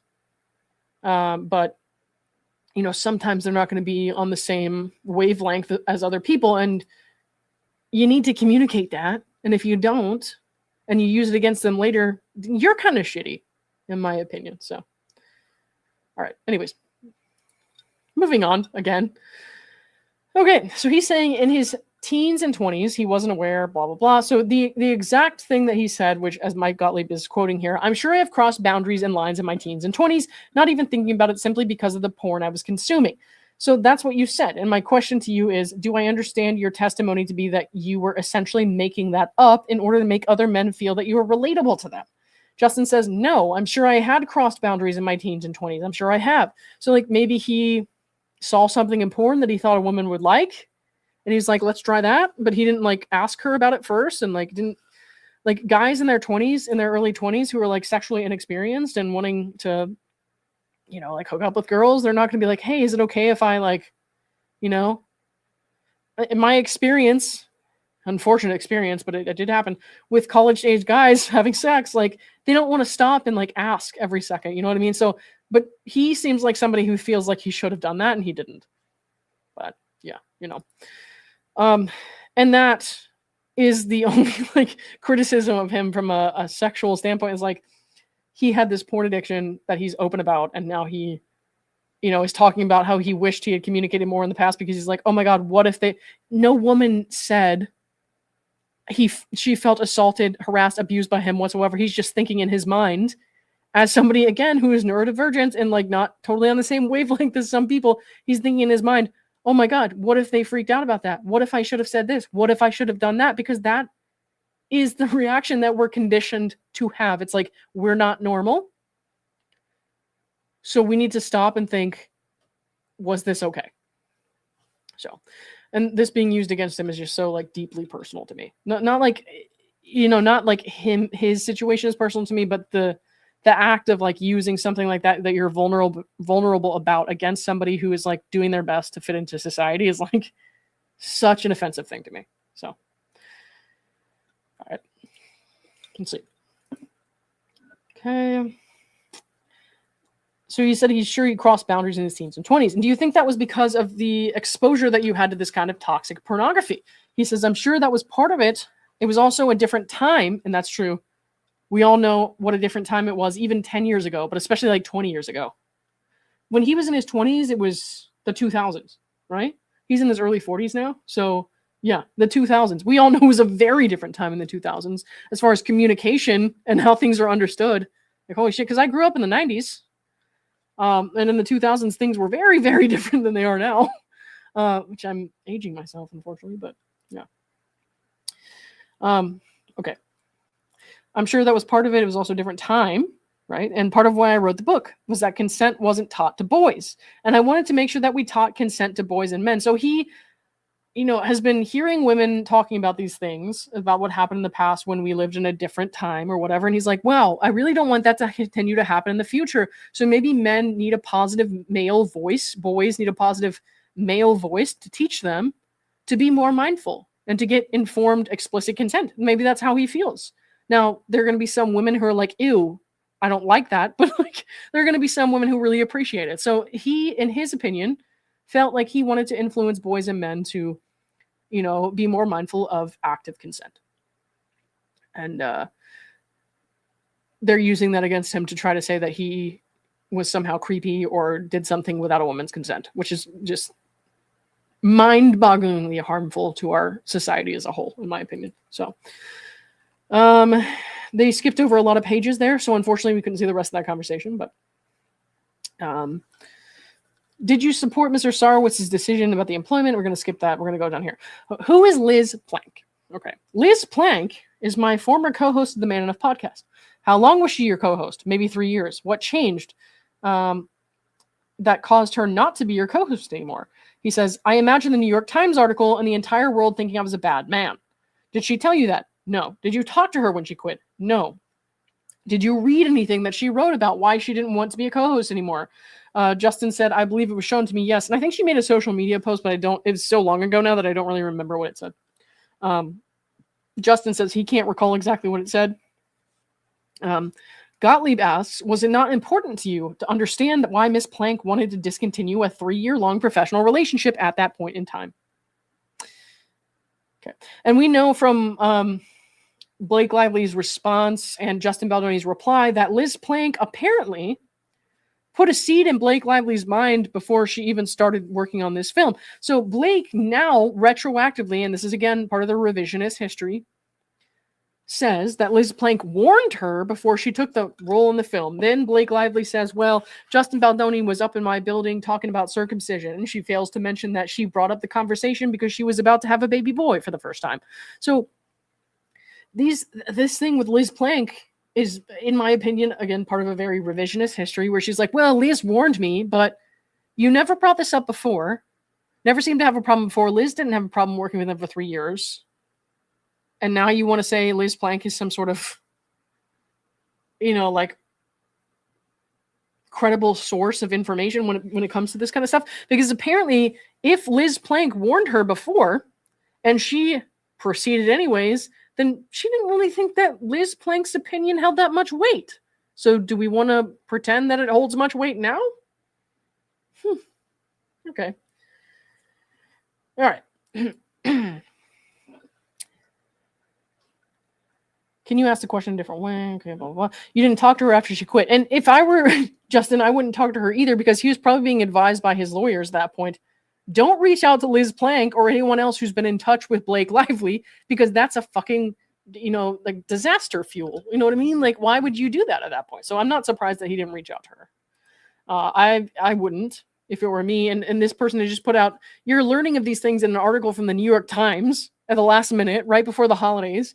You didn't really get to give any sort of substantive response. And then Blake Lively's coming out to the CRD. She's filing a lawsuit. There's all this crazy stuff going on. No, I'm not going to reach out to Liz fucking Plank. Are you kidding? Especially after she made that post.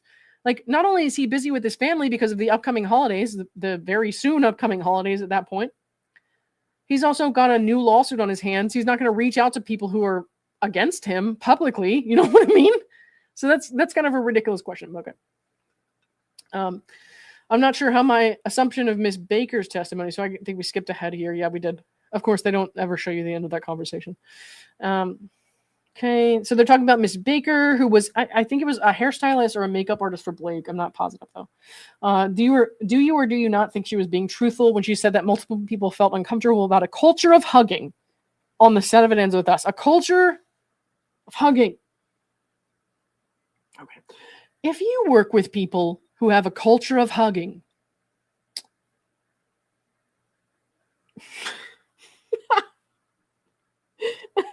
if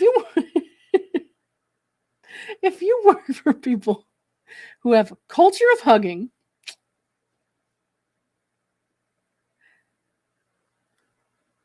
what do you think is going to happen if you say, don't hug me? I mean, I'm sorry, but there are so many volatile, horrible workplaces in this world, and their complaint was they hug people. Like, so why didn't you just say, I'm not a hugger, and then give them a high five or something? They obviously didn't have a problem with that because that got corrected in the second half of the film. So, like, dude. A culture of hugging. A culture of hugging. And you refuse to take any of the protections in place for women who are harassed on set these days. And you just...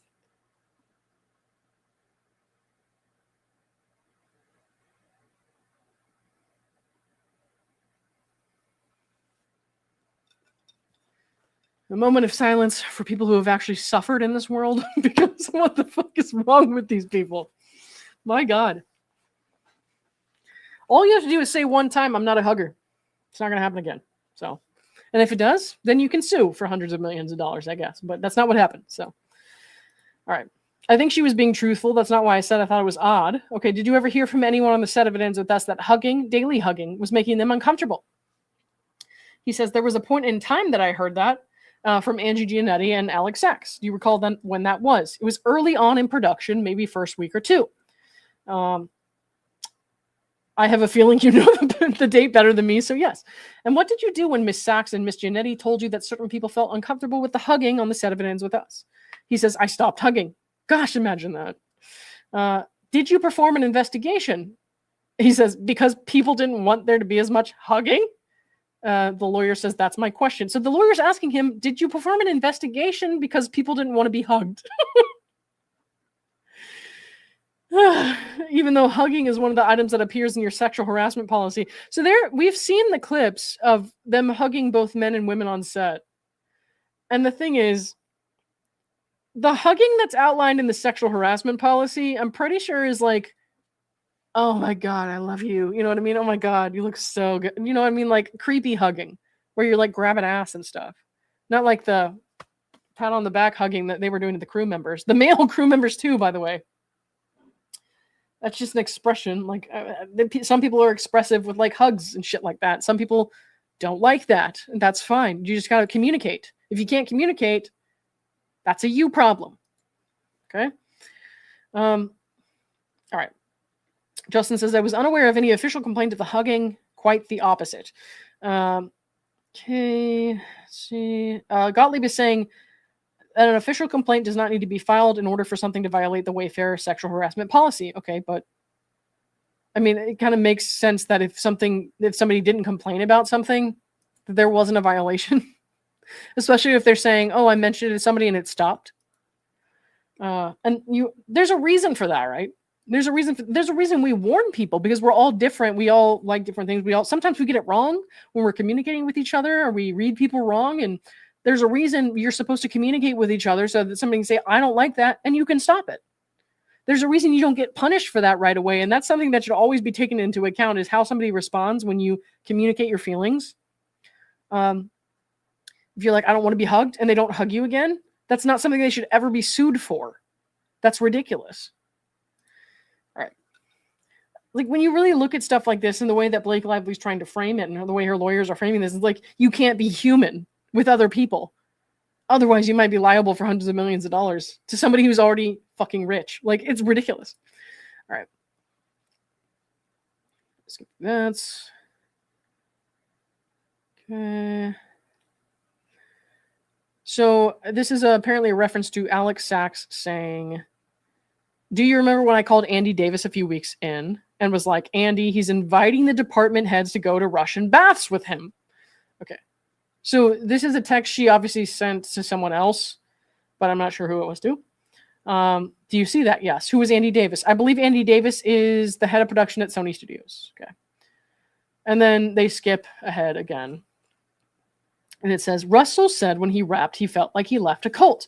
Justin says, it wouldn't be the first time people around this case have said I was in a cult." And so that's like people's opinion on his religion, or religion in general.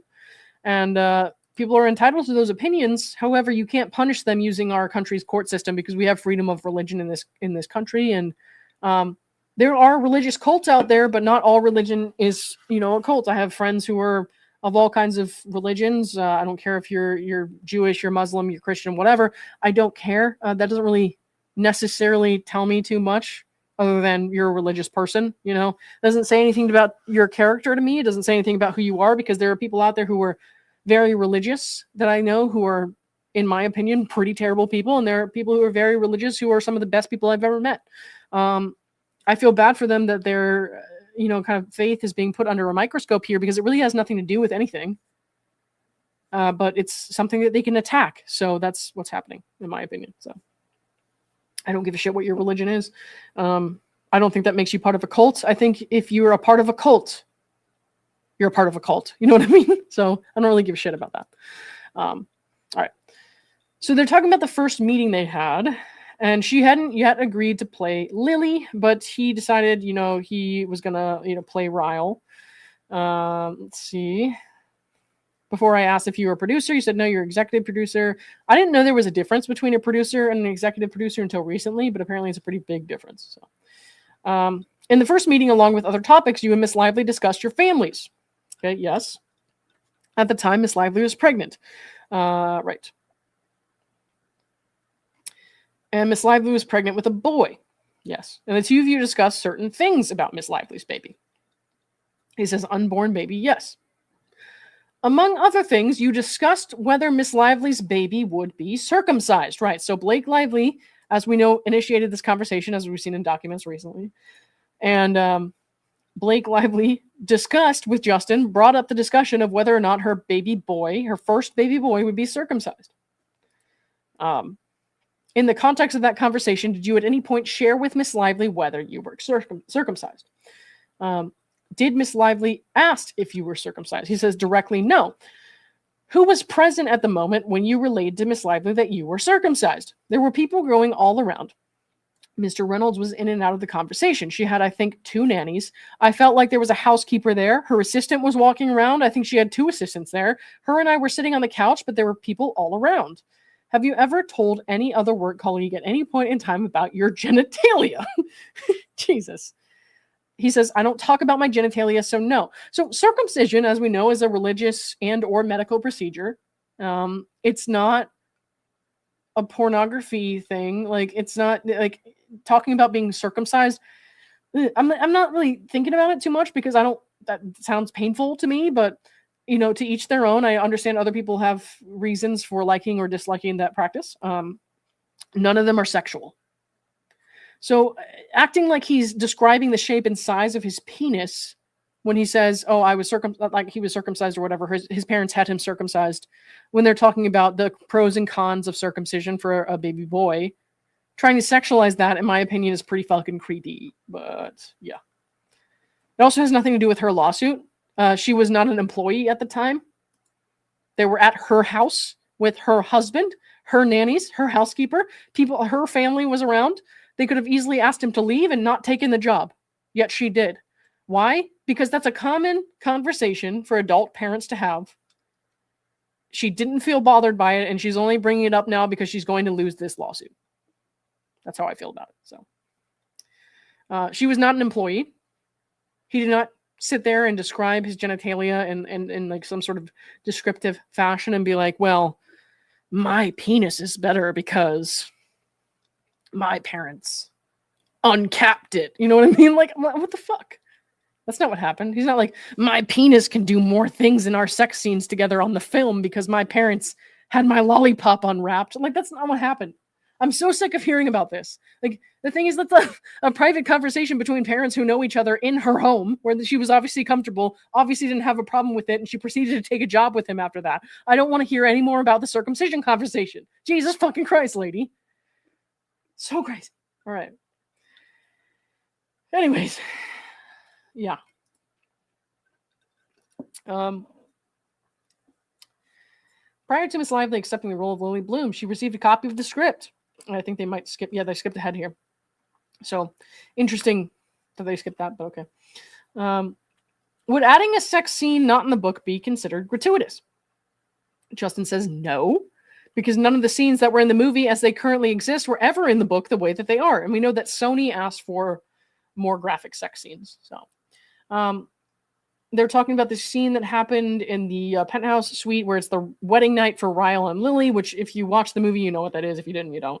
And you see towards the end of it that it's written as the two climax at the same time. They lock eyes and cannot help but smile, baffled that they found each other. Okay, so it's a romance script movie where it's like dude lady sex. Okay, I'm sorry, but that's how most romance movies are. I mean, well, we're talking about a DV film, right? It's obviously about domestic violence, but the first half of this film is a romance film. The first half before he ever abuses her is a romance film. So, and I'm kind of thinking about like, where did that scene fall? Because my mind's a little scrambled with the order of the scenes because it's been so long since I watched the movie. But the wedding scene between them, I believe, is before any abuse happened, or at least before we knew any abuse happened, as far as the viewer for the movie goes. So it's just describing a sex scene between two adults who love each other. I don't really see why this is so insane, but okay. Gottlieb says, whose idea was it to add in the two climax at the same time? And then he says, Christy Hall, a female writer. It was her idea. When did she communicate that to you? He says, we did it when we were writing together. We were in the room in my office. We were specifically working on a lot of sex scenes. And we were writing a movie that was filled with romance and lust and intimacy and sex. And again, these are all outlines, right? So a script has far less description than a book. So, I mean, that's true. And so, like I said, again, they're writing this movie, but they're writing the first part of it, where the first part of the movie, up until they like get married, is just showing basically a romance with, it doesn't show the abuse. At least it doesn't show the abuse, how it happened. I remember watching the movie for the first time and thinking, like, there was this scene where he burns his hand trying to get something out of the oven, and he like draws his hand back really fast and hits her in the process. And they make it look, if you haven't read the book and you're just a viewer, they make it look, and that was me. So if they make it look like it was an accident. So you really think it was an accident and there was like nothing happening there. But it like bruises her or whatever. And then you start to realize as more and more accidents happen throughout the film that it's not an accident, that it's abuse. But in this scene, like I'm thinking about this, like the sex scenes and stuff that happened maybe before some of the sex scenes, maybe after, I'm not sure, was one of those scenes. But other than that, which they made to appear like an accident to the viewer, it just appeared like a romance film. Like it was a Nicholas Sparks book or something, until the abuse started happening. And then it was a different story entirely, which is way more graphic and intense and obviously brings about a different conversation. But the fact that he had a female writer helping him with this and she's still freaking out about it, I'm just kind of like, what is your problem? She's saying like he sexually harassed her by adding these gratuitous sex scenes, and it's like the female writer wanted to add this. What? And she refused to meet with the female intimacy coordinator about a lot of this stuff, so whatever. All right. Anyways, so you have It Ends With Us, which has a ton of pages and very detailed descriptions of various scenes so that you can paint the picture in your mind. And all writers do, which I learned a lot on this process, is you have to give some sort of outline so that as you're reading the script, you have an idea of what's happening. And then you work out all the details once you start production, both with the actress in accordance with what is standard for approval. And then after the actress, with the intimacy coordinators to figure out what each of these things really mean. Okay. Did you ever have a conversation with anyone else, cast, crew, production, on It Ends With Us, about Lily and Ryle climaxing together other than Christy Hall? He says, I think I spoke about every single intimate sex scene with our intimacy coordinator. Okay. And then eventually Miss Lively. Right, because they were having to do the scene together. That's not sexual harassment. He's talking about the scene they have to do together, but okay. Do you ever recall having a conversation about this specific line here?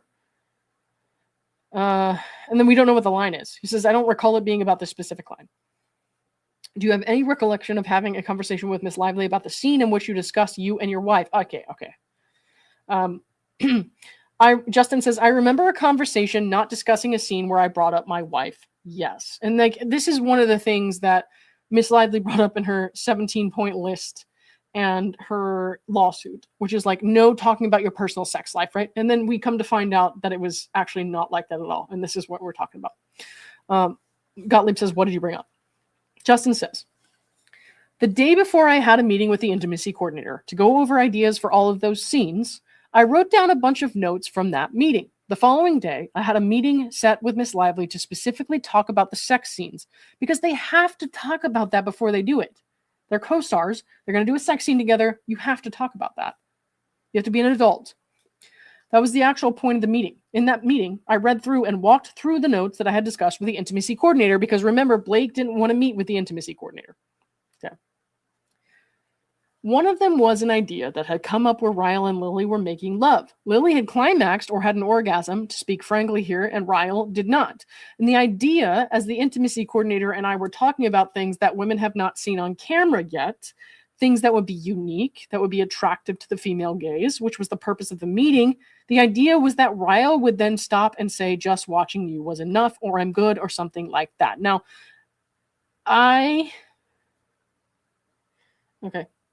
I'm not the best judge of whether or not that's an attractive thing. I'll admit that. I don't sleep with dudes anymore, so I don't know. But he's trying. He's making an attempt to be attracted to the female gaze. He says women aren't used to seeing that on camera. So we see all the time, like, sex scenes on TV and whatever, where the woman is, like, not satisfied and the guy finishes and he's like, oh my God, that was so great. And then the lady's like, you know what? That didn't really do anything for me. We see that all the time. So he's saying, like, women aren't used to seeing just the woman, finishing, and the guy doesn't. They're not used to seeing that. And he wants to show that on camera. They're like, here's a situation we don't see all that much in our work, in our art. And it is what it is. And how you feel about that scene is really irrelevant. So whether or not you think that is practical or sexy or whatever is irrelevant. The point is, it should not contribute to millions of dollars, hundreds of millions of dollars of judgment against somebody. So let's see. When I shared that with Miss Lively, she then made it personal, which is the theme for a lot of stuff here. And we don't get to see a lot of his answers like this that are explaining things in practical terms where it's like Miss Lively was being ridiculous, because remember, this is attached to Blake's response. So, all right. Let's see. When I shared that with Miss Lively, she made it personal and said, oh God, that would mortify me if that happened to me. So it would mortify her. She said, she made it personal. It would mortify her if she climaxed and Ryan did not. Okay. To which I, Justin, then responded, as one does, because when you're two grown adults with children who are married in the context of talking about sex scenes with a movie that you're making with a person who is understanding that there are going to be sex scenes in a book based with a lot of sex in it, the only thing you really have to share are personal experiences. So I said, oh, well, Some of the most beautiful moments have been when that's happened with me and my wife. And that's it. And I want to remind you guys that this is somebody who invited him into her apartment multiple times with her husband around so they could talk about stuff like this. And her husband said that he wanted to tattoo Justin or his producer's name on his perineum, talking about his body parts like that, how much he loved Justin and adored him. And guys, this is ridiculous. This is ridiculous. Okay. That is not a sexually harassing statement, in my opinion, especially given the context. We really have to, like, when people are thinking about sexual harassment lawsuits, we really have to stop thinking about this as a 9-to-5 job. Because we all know that it would be weird if we were, well, some of you are doing your thing and good for you, but most of us are thinking, like, if my boss tried to talk to me about this, oh my God, of course I would file a complaint or something like that. But they're making a movie about sex and, you know, relationships and domestic violence. It's going to get really fucking intimate. I mean, there's actual, like, sexual assault in the book. And when they're doing that, they have to portray sexual assault when he bites her the way that he does. So, like, this is not stuff that you can just eke out without having adult conversations. You can't. You have to talk about this stuff. And if you can't handle it, then don't take the job. And I know that that sounds harsh, but if I was talking about a woman who was taking a 9-to-5 desk job where she was just minding her business and doing her role, that would be one thing. And I would say, yes, that's absolutely creepy. You should talk to somebody about that, and you should file a complaint or whatever. But we're talking about people who have to portray a very intimate relationship that became destructive and abusive, and you have to portray all those moments. So you have to be able to talk about that. You have to have the personal chemistry to talk about that. You have to have the maturity to talk about that. And you can't just expect that the director is going to be like walking on eggshells the whole time and always say the perfect thing. Like, he's the director of the film. He has to be able to speak freely as well. As long as he's not saying, like, well, Blake, I would really like it if you would touch my uncircumcised man stick. You know what I mean? Like, that's not what happened, okay? I'm sorry. But that's not what happened. I don't know what dudes say, all right? So I said, oh, well, some of the most beautiful moments, blah, blah, blah. So you were interested in shooting the scene from the female gaze. He said he wanted to shoot all the sex scenes from the female gaze because that was his primary audience. Did Miss Lively have a female gaze? He said, I would imagine so. Well, then why didn't she meet with the intimacy coordinator and participate? Yikes. Did you believe she had one? Of course. Did you believe that gaze was? And then it cuts off. So, yeah, it cuts off a few pages. Did there come a time where you learned that Jenny Slate and Miss Lively had made concerns known regarding comments that you had made on the set? I believe yes. Okay. Who told you about that? Angie Giannetti and Alex Sachs. Angie, was that the Sony executive? The Sony rep? I think it was, right? Dudes don't say man stick. Bruce says man stick to me at least 4 times a day. Don't even listen to him. All right. Okay. Angie, is Angie the Sony exec? I think she is. Maybe she's the HR person. I'm not positive. But so Angie and Alex were the ones who told him about that because basically Jenny and Blake said some stuff behind their backs or whatever. They didn't make a formal complaint. Just, you know, said something about it behind the scenes. Okay. One second.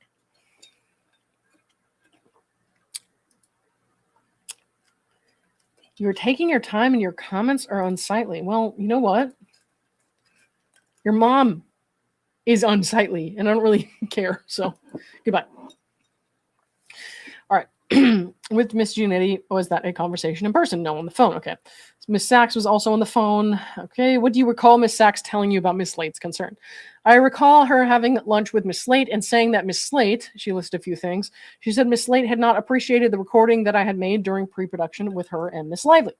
She had not appreciated a comment that I had made on set regarding her wardrobe, something she was wearing. So this is about the pants where, you know, he called the wardrobe sexy. I don't really know what else to say about that. We've heard so much about this, and it's like they wanted the wardrobe to be sexy. We hear Blake saying sexy all the time in the footage. We know that she wanted her wardrobe to be sexy or whatever, and then she was talking about how her shoes had to be sexy. They were bone on wood or whatever. Like, there was just a lot going on there. Yeah, I don't really know what else to say about that. So that's just honestly to me is just like a frivolous thing that it's kind of like, why are you suing someone over this? Somebody else said that they didn't like a comment that somebody made. It's not really anyone else's problem. I mean, if you want to make an HR complaint about it, you can, but again, she opted not to do that. So it's like, sorry about it, I guess. Okay.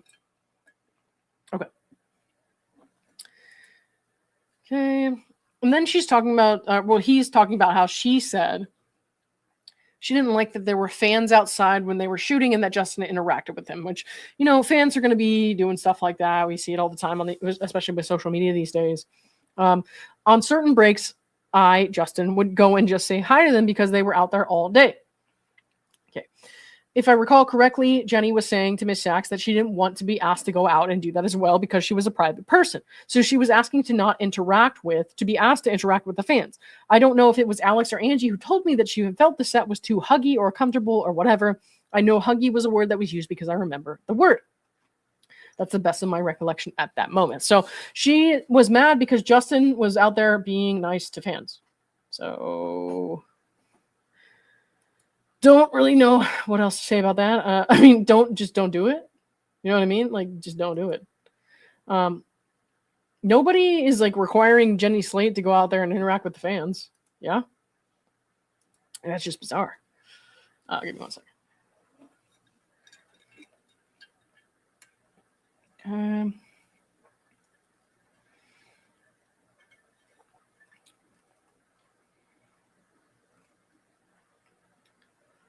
One second, here we go.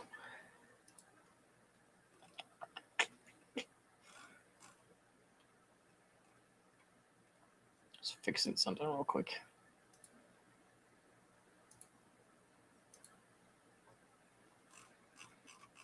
All right. Anyways, back to my unsightly comments, everyone. You asked me about just Miss Sachs, blah, blah, blah. Okay.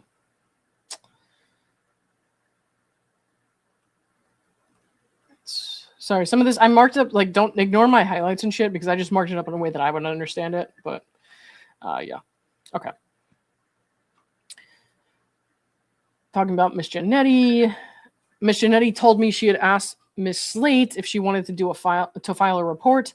If she wanted her to do something with it, that was not something that Alex said anything about. Miss Slate said no. Miss Janetti had also said on that call that when Miss Slate had said that I had commented on her wardrobe and used the word sexy, that Miss Janetti asked if she felt it was sexual or if I was hitting on her, and Jenny said no. Okay. Justin says, and she said no, it wasn't sexual. So she just didn't appreciate it. Okay, fine. And if you feel that way, that's fine. And if somebody's using a word like sexy or whatever, fine. You don't have to deal with that. And if you make a complaint and somebody stops, then cool. Like if that were to continue in the future and he were to say sexy to her, then that would be a problem. That would be harassment, right? Because she didn't like that. She voiced it. And if he were to have continued to do that, that would be a problem. So, but that's not what's happening. So, okay. Let's see. I believe it was from Miss Janetti that I heard that Miss Slate didn't appreciate the way Jamie had offered to pay for her additional housing as he was talking about the sanctity of motherhood. And I wasn't there, so I don't know.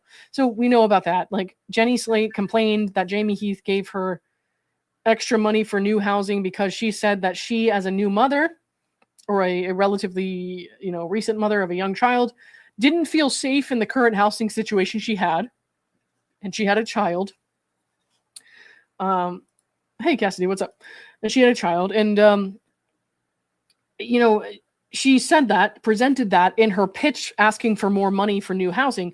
And then when Jamie Heath said he respects families and like wants mothers and children to feel safe and like there's something about the sanctity of motherhood, she was like, oh my God, that's too far.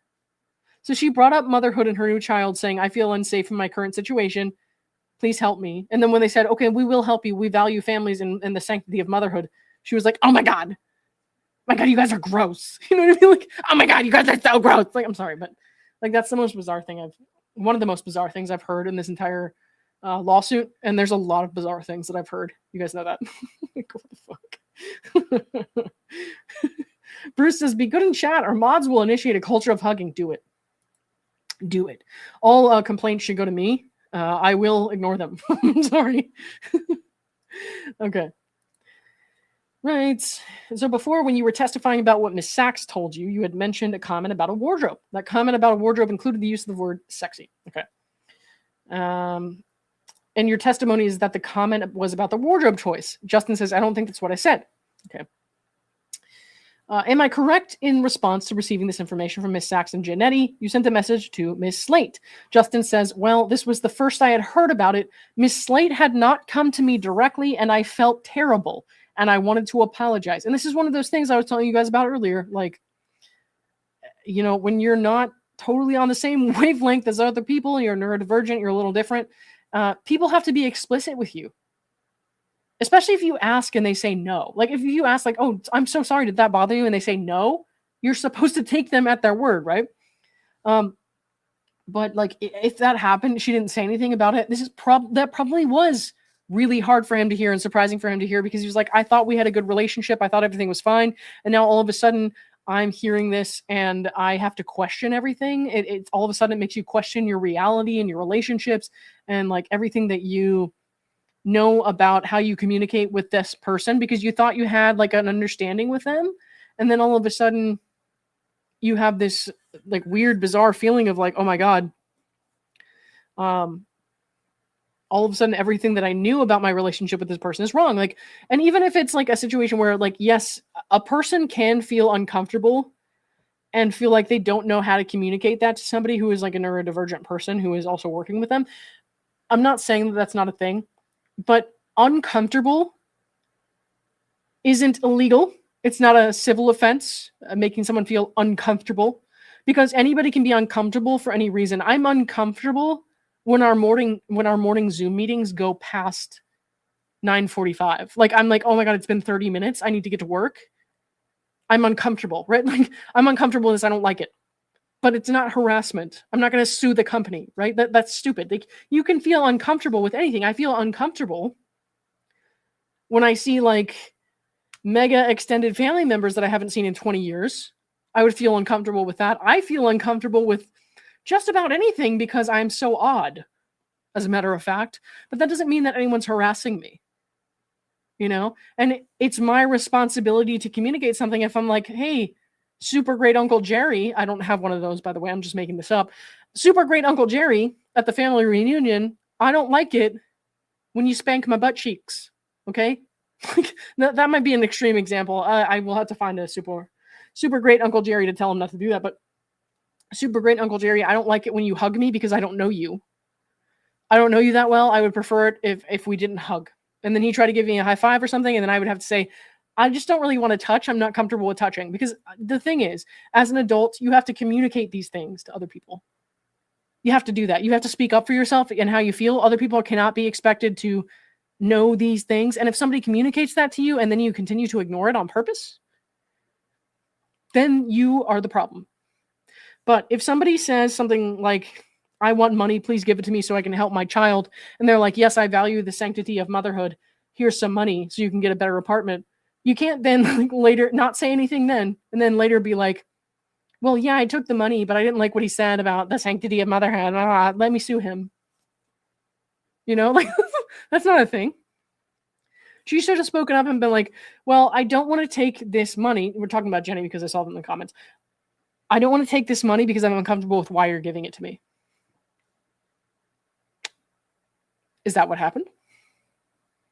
Or did she take the money and later tell Blake Lively, this is what happened, I don't like them. Go ahead and use it. I took the money already, so it doesn't matter. Yikes.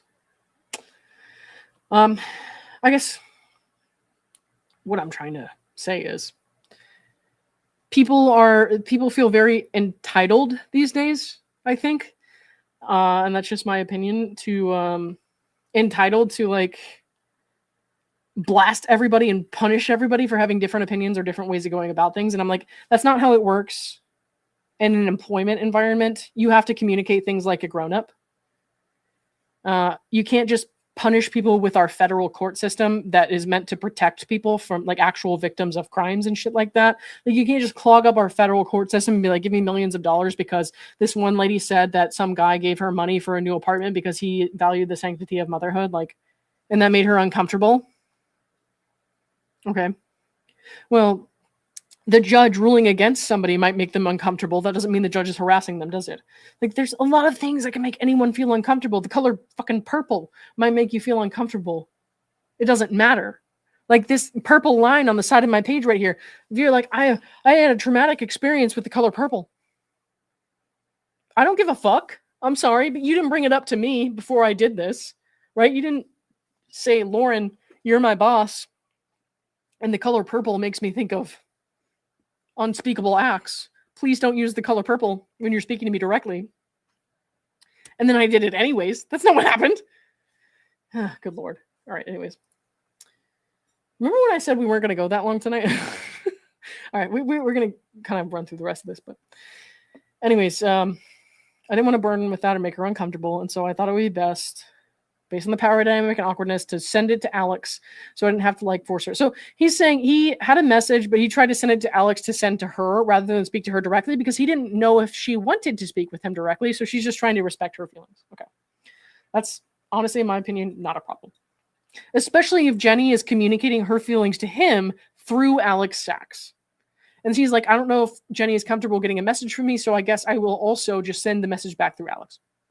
Which, in my opinion, on all sides, childish, middle school level stuff, but you do what you got to do to make people feel comfortable. And then if you can't, it's not a legal obligation. It's just like, oh shit, I guess they don't like me, which is not a crime or a civil offense. But, right. And that's because you understood that Miss Slate was already uncomfortable in certain respects. Okay. He says, well, I understood that since she had shared that, she had not appreciated some of my behavior. As soon as I was aware of it, I didn't want to add to that in any way. So I wanted to send it to her so I didn't like create any more discomfort. Okay. And you were informed about Miss Lively's discomfort as well. He says, not from Alex Sachs, from whom Angie Giannetti, right? The Sony lady. Let's bracket that and come back to it. Okay. Let's continue on Miss Slate for a moment. Let me make sure. No, we're same page. Okay. This is a text exchange between you and Alex Sachs. Okay. And do you see at the bottom, you ask Miss Sachs if you can send your notes to Jenny and Blake. Okay. In the note to Miss Slate that you're asking Miss Sachs to send, you say, I recognize the last few days of filming have been difficult, but I wanted you to know that the work is really great and I'm excited for what we're creating. Were you being, and then that's the quote, and the quote. Gottlieb says, were you being straightforward and truthful when you said that the last few days of filming have been difficult? Yes, I said, and then Justin reads it off. First off, thank you for putting in your all into the film. And then I said, I recognize the last few days of filming have been difficult. So that was, they were difficult, so I was being truthful, right? Those few days have been challenging on the set. Justin says every day on a movie set is honestly challenging, but those few days, yeah, there were a lot of big challenges those few days production-wise. Gottlieb is reading another text that says, equally important is that I was made aware of your concerns. I wanted you to know they are fully received. I hear you and adjustments will be made accordingly. So there was no formal complaint. It was brought up informally, and so he addressed it, I guess, informally. He said, I was made aware of your concerns through Alex, the person you told to tell me. So through Alex, I'm going to tell you now. I received your concerns, I hear it, and adjustments will be made. And the adjustments were made. Okay? And your reference there to your concerns, are those the concerns you had just listed out to me that you had been relayed from Miss Sachs and Giannetti? He says, correct, the ones involving myself. Okay. Gottlieb asks, are there any other concerns that, as you sit here today, you can think of that you could have been referring to other than the ones you just testified about? Specifically, I was answering your question as it related to Jenny Slate. So if you're talking about concerns in general, okay. Make sure that's, yep, next page. What I'm talking about is your reference here to your concerns. And all I'm trying to understand is if anything other than what you just testified to, is there anything else you were referring to? Okay. He says, I would go back to a previous question and I would include a concern that wasn't, I don't think, mentioned to me from Alex. But if you're asking if I was inferring anything, there was an instance that happened with Miss Lively on set as well, where I also used the word sexy in relation to wardrobe that Miss Slate was there for. So I would lump that into the overall concerns. So we know this had to do with the big onesie she was wearing. She was upset with his choice of wording.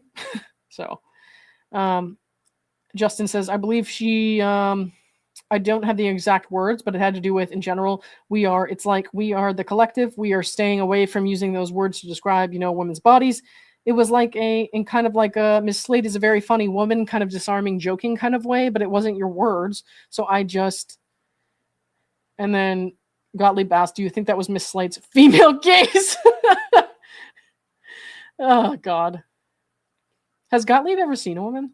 I'm just wondering. Gottlieb says, objection to describing her wardrobe as sexy would constitute her female gaze on that particular situation. Justin says yes, but I think this is ridiculous, to be honest, on all parts. No. Do you have a different gaze from your male perspective? Justin says, I don't know if it's possible that I can have a different gaze as a male, so I'm sorry, I don't know what you're asking. Okay. So they're just trying to say that Jenny Slate has the female gaze. All right. Something about the female gaze and sexiness and female clothing. Justin says, that's not what I said to Miss Lively. Okay. And then they're asking, would these people have a female gaze and you would not? He says, as I said earlier, as long as they identify as female, she would have a female gaze. Gottlieb says, do you see, were any of these concerns that were reported to you by Miss Slate provided to anyone in HR? Justin says, to my knowledge, no. Okay. You did not report any of the concerns that Miss Slate had raised with you to anyone in the HR department at Wayfair Studios. He says, I did not. So why would he, though? Because Miss Slate explicitly said it wasn't sexual in nature. Like, that's not how it was. It wasn't supposed to be harassing in nature. She just didn't appreciate it. That's, like, not hard to understand. Okay.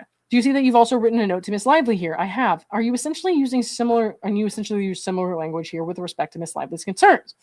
Okay. I want you to know that I've been made aware of your concerns and I hear you. They're fully received. Yeah, okay. So basically the same thing. And then he also said the dailies are looking wonderful and while the last 2 days were tough, I assure you your work was fantastic. Heavens, he was so polite. Okay. I truly believe you're creating one of your most honest performances that will have a long-lasting and powerful impact. And if she hadn't done what she did in the second phase of filming and then fucked things up post-production, then maybe we would have a different conversation right now. And maybe he would still believe the things that he was saying in that moment, which is clearly how he felt. Okay. Were you being dishonest when he wrote that? He says, no. Yes, he believed all that at the time. Okay. Right. Okay. I made aware of and they're fully received. Okay. So I don't think we have to. So he didn't, basically Gottlieb was asking him, like, you said, you were made aware of the concerns they were received and adjustments to be made. So he's basically saying you didn't believe those concerns were fabricated. And then Justin says, no. So, like, you can acknowledge that she didn't fabricate that he said the thing about circumcision. Like, she can basically, like what she's been doing to the press, she can fabricate in a way that she just misleads people, that she's not actually fabricating the information. So, like, she could say to the press, like, he told me he was circumcised randomly or whatever. Or, like, he told me he was circumcised without me asking. But she doesn't provide the context. She doesn't say, we were at my house with my husband, my nannies, and others, and we were talking about my newborn baby boy, and I was wondering whether or not we should go through with circumcision. She doesn't bring that up. So, like, it's not like she fabricated that he said he was circumcised, but she doesn't give the context. You know what I mean? So that's what I'm saying really early on in the stream. Like, she is going to, or not she, but Gottlieb is going to frame questions in a way that will give answers that are going to be favorable to Blake. And so when Justin is talking on the stand or when he's, working with his lawyers, he's going to be able to explain these things in a context where a jury is going to be like, well, what the fuck? Why are you suing for hundreds of millions of dollars over this, Blake? You know what I mean? But is what it is. So, all right. Cassidy says, I've seen so many posts of her calling others sexy and Paul Feig referring to her wardrobe as sexy. Yeah, no, she doesn't have a problem with that. I mean, she grabbed a man's balls on set without permission, without being written in the script, without telling him or communicating beforehand. She just said, I thought my character would do that. But yet she's like, well, Justin wrote in extra kissing scenes. You know what I mean? So I read that one already. Dr. Deb O'Cherry, thank you for the $20 super sticker. I appreciate you. And for being a new member. Thank you very much. Appreciate that. All right. Okay. Let's get moving. Okay. So So he's saying, I believe the primary concern when he was talking about this stuff. So he's saying up here, I've been made aware of your concerns and I hear you. They're fully received and adjustments will be made. He's saying the primary concern also being COVID is a very valid concern. Okay. I was made aware that she also didn't appreciate the use of the word sexy, but also that I apologized in the moment. And in her own words, we were good because we had actually discussed this in person afterwards. The majority of the concerns that I took seriously had to do with the way the set was being run. She was very adamant when she spoke to Sony about the firing of the first AD. She wanted a change. So it was my understanding that the majority, so she had that female AD fired, right?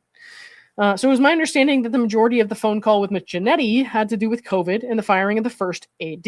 Right. So that's mostly what Blake spoke about when she talked to the Sony executive. Okay. Including her concern with respect to the use of the word sexy. Justin says she has every right to feel that way about that word, but I also, that was something that we worked through immediately on the spot. So he's not saying like, well, what I said, she should just get over it. No, he's saying like, she has every right to feel that way, and I corrected it. So, all right.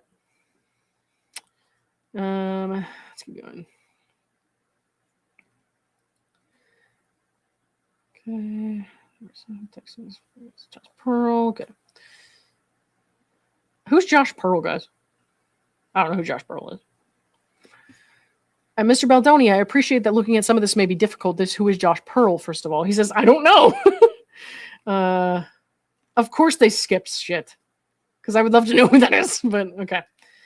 Mr. Gottlieb says, you talked before about your desire to tell the story through the female gaze. Is that correct? It was a desire, yes. Why did you choose a male director? So here they're making him explain why he decided to be the director, basically. He says, well, for some time, I was actually looking for a female director. I went back and forth if I should direct or not. Originally, I optioned the book to direct it, and that was the original plan. And that was back in 2019. And culturally, the conversation changed very fast, so I thought maybe I shouldn't direct it. So there was a period of time where I wasn't going to do it. And then in the developing of it with Christy Hall, the writer, and in speaking to many of the women in my life and women who do specific work as it relates to gender, I sought advice. I started feeling like I was seeing the movie and what was possible, and I thought if I could surround myself with the right team, that there was actually something that I could do justice to because it wasn't solely a female story. There also were elements that I believe could be really helpful to men. Okay. So ultimately, because I had the rights to the film and it was ultimately my decision and in consultation with friends and my wife and team, ultimately I believed in myself enough to take on the role. So he's saying like he knows that this story has value to both men and women as far as his relationships goes, because he sees the, I guess, anger and the destruction of the male character that he had to play. And so he's like, his whole thing with the podcast and his speeches and his books and everything is like dismantling this idea of toxic masculinity and in promoting healthy masculinity. So he also sees now, after talking to all these people in his life, that this movie had value to men as well, and kind of helping them through these situations where like they know that they need to break a cycle, or, you know, not to be somebody who abuses someone, or like, so how somebody who is an abuser at a certain point can think like, they don't think of themselves as an abuser in the moment. They're like, oh my gosh, I just lashed out this one time or something, but it becomes a pattern really quickly. So it seems like he realized the value in showing that to men and saying, don't be this guy. Don't be this person. You're going to hurt someone, or potentially someday somebody you're going to have a daughter with, and you don't want to hurt them. So, all right, let me move this real quick. Okay. Oh, do we have an audio problem? I can fix it if I need to. One second.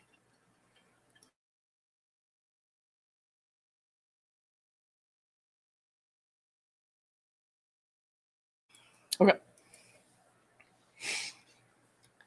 Okay. You thought you would be the best person to direct this film. At the time, I did. Did Colleen Hoover ever tell you that she wanted to be the director of It Ends With Us to be a female? He says, my recollection was that Colleen knew I was going to be directing the film. That's why she gave me the rights. Okay, it's pretty simple. Let's see. He says he doesn't remember Colleen ever telling him that she wanted the director to be a female. Not that it matters. If she knew that he was going to be the director and she decided to option the book to him anyways, it doesn't matter. Sorry, but that's how the law works. Do you recall ever having a conversation with anyone where they told you maybe the director should be female? He says, I think during the time that I was just discussing, there was a big shift culturally, which is why we were looking for a female director for quite some time. Okay. And then Gottlieb says, but ultimately you decided you were better positioned to tell the story. Okay. Justin says, I wouldn't characterize it that way at all. Okay. Do you recall ever saying to Brandon Sklenar on the film set something to the effect of, I have to tell you something, but I don't want to get canceled or lose my job. You can't say anything on this set anymore. Justin says, I have heard that in someone else's testimony, and that is not something I said. So Brandon randomly now saying that happened for some reason. And Justin's like, I listened to a deposition and somebody said something like that, but that's not something I said. That's not the way that I speak. Whose testimony did you hear that? And he says, I believe Jenny Slate's. So Brandon, gossiping with Jenny Slate behind the scenes, said something to the effect of this about Justin, and Justin is like, I never fucking said that. So this is at best secondhand, third-hand information. So it's not going to be credible. But did you come to ever feel like you couldn't be open or candid or unfiltered on your set? Justin says, yes. Well, fucking course he did. Like, look at what happened. My God. Anyways. Yes, but not for any reason that's inferred in that text, nor would I ever say anything to Brandon Sklenar like that. So if somebody said they heard you say that, your under oath testimony would be they are mistaken. He says, my under oath testimony is that I don't believe I ever said anything to that effect to Brandon Sklenar. Did you say to Miss Slate when you made the sexy comment that you could say that because your wife was there? And this is something else that came up in Blake's complaint, of course.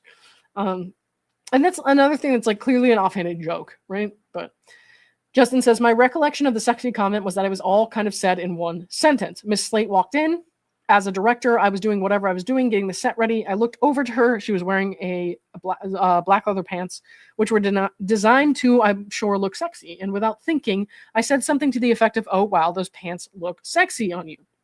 In my memory, if it serves me correctly, my wife was in the room nearby, and I think in my head, I was like, oh, maybe I shouldn't have said that. And that goes back to one of those things where I'm like, people like say things impulsively sometimes, and then like, okay, maybe that wasn't socially acceptable. Like, and then immediately, if you're one of those people who's been like working on your issues through that, will immediately be like, oh shit, I'm sorry. Like maybe that wasn't a good thing to say. So it's kind of where I get at when I hear his recollection of this and others' recollections of this and read what his lawyers write. I'm like, he said that and he was immediately like, oh fuck, I shouldn't have said that. Like that wasn't a good thing to say. He wasn't trying to sleep with her or anything like that. But yeah. Okay. And I say that as a married man with a wife in the other room, but because I did not want it to come off in any way like it apparently did. So I was just in the moment. It was just an instance where I said something that I was like, oh, I probably shouldn't have said that. And just tried not to make it super awkward and made a bad joke at the end of it. And this is like this whole lawsuit. The things that they do have where they're like trying to characterize it as sexual harassment, a lot of it is just this man's like kind of quirky personality to where he's like a little bit different. And he's immediately, because he thinks so hard about other people and how they feel and how they're reacting, like immediately apologizes without her even saying anything. He's immediately like, oh shit, sorry, I shouldn't have said it like that. You know? I probably shouldn't have said that. So.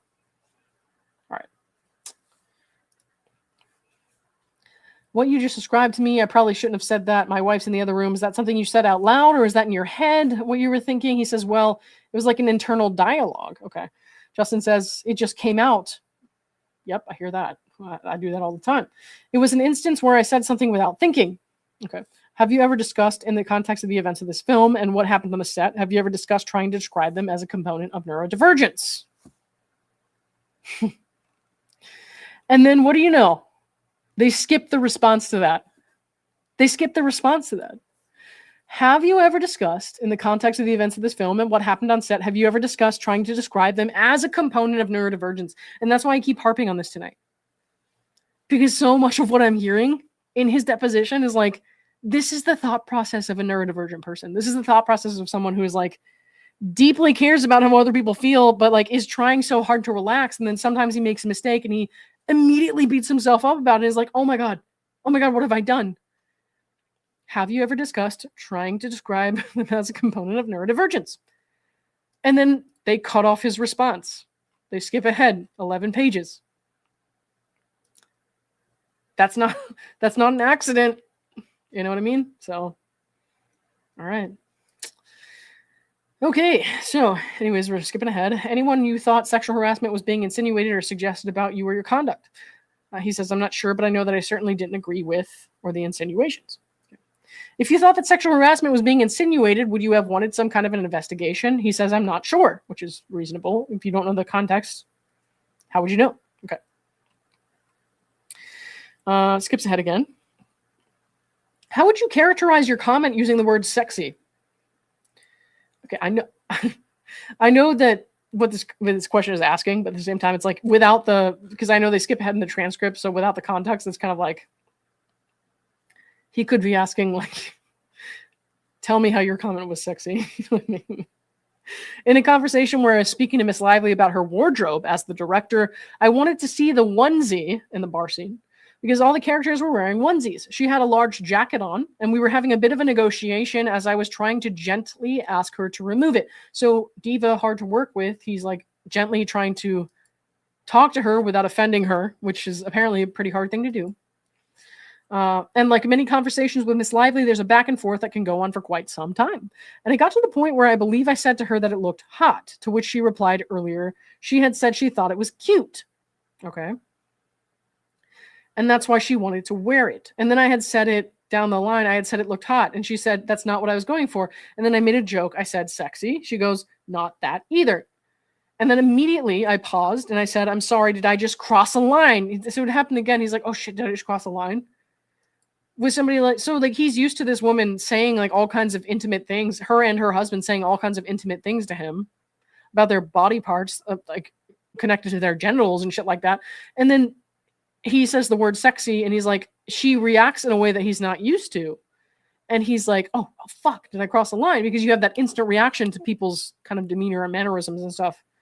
But yeah. And then Cassidy's saying the onesie was the whole point of the scene. Her big dumb coat was ridiculous. I agree.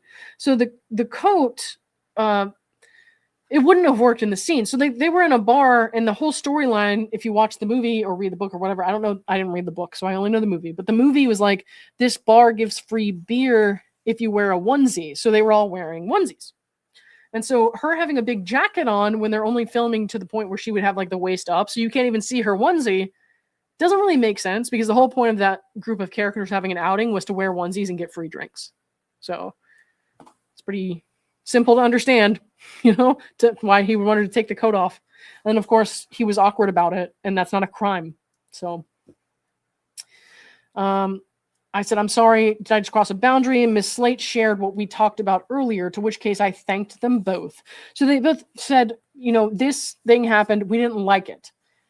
And he said, thank you, I'm sorry. And then he didn't do it again. And we want to use our federal courts to punish that? Is that really the best use of our time? Not only the federal courts, but the laws in California, the new 47.1 law that has not really been tested up to this point. We want to waste that on this girl? The one who's saying, well, this guy called my outfit hot or sexy, and then he stopped when I told him not to do it anymore. We want to watch that fail, victims of sexual harassment and abuse because of her? Because she knows better. She knows better because she was talking to him flirty and weird all like at night and like talking to him in a very friendly way where they could say like things like that to each other. And her husband was talking to him about intimate parts of his body and how much they loved him. And he wanted to like tattoo his name on himself, like on not just on himself, but in between his balls and his butthole. You know what I mean? Like, okay. Let's slow down a little bit. Do we want to waste 47.1 on this woman? Just saying. All right. This federal court handles criminal cases and she's filing over 1,000 words salad time. That's true. Yeah. All right. So, I think at one point I let Miss Lively know she had something in her teeth before filming because we were getting ready to go shoot. And as we can probably infer, that's what actually made her mad. And then I came back later, 5 minutes later before we started filming, and I thanked Miss Slate for what she said. I said something along the lines of, that can't be easy. I wish you didn't need to say what you said, and I really appreciate you sharing that with me, and I apologized again to Miss Lively for using the word sexy as it related specifically to her character's wardrobe. Gottlieb says, were the cameras recording? Justin says, I believe there was some behind the scenes cameras filming. Yes. Gottlieb says, have you watched the video from that exchange? He says, I have. Have you produced the video to Miss Lively? Justin says, I believe every single piece of video as it relates to the movie was produced from my attorneys. When did you last watch that scene, that recording? He says, January, maybe.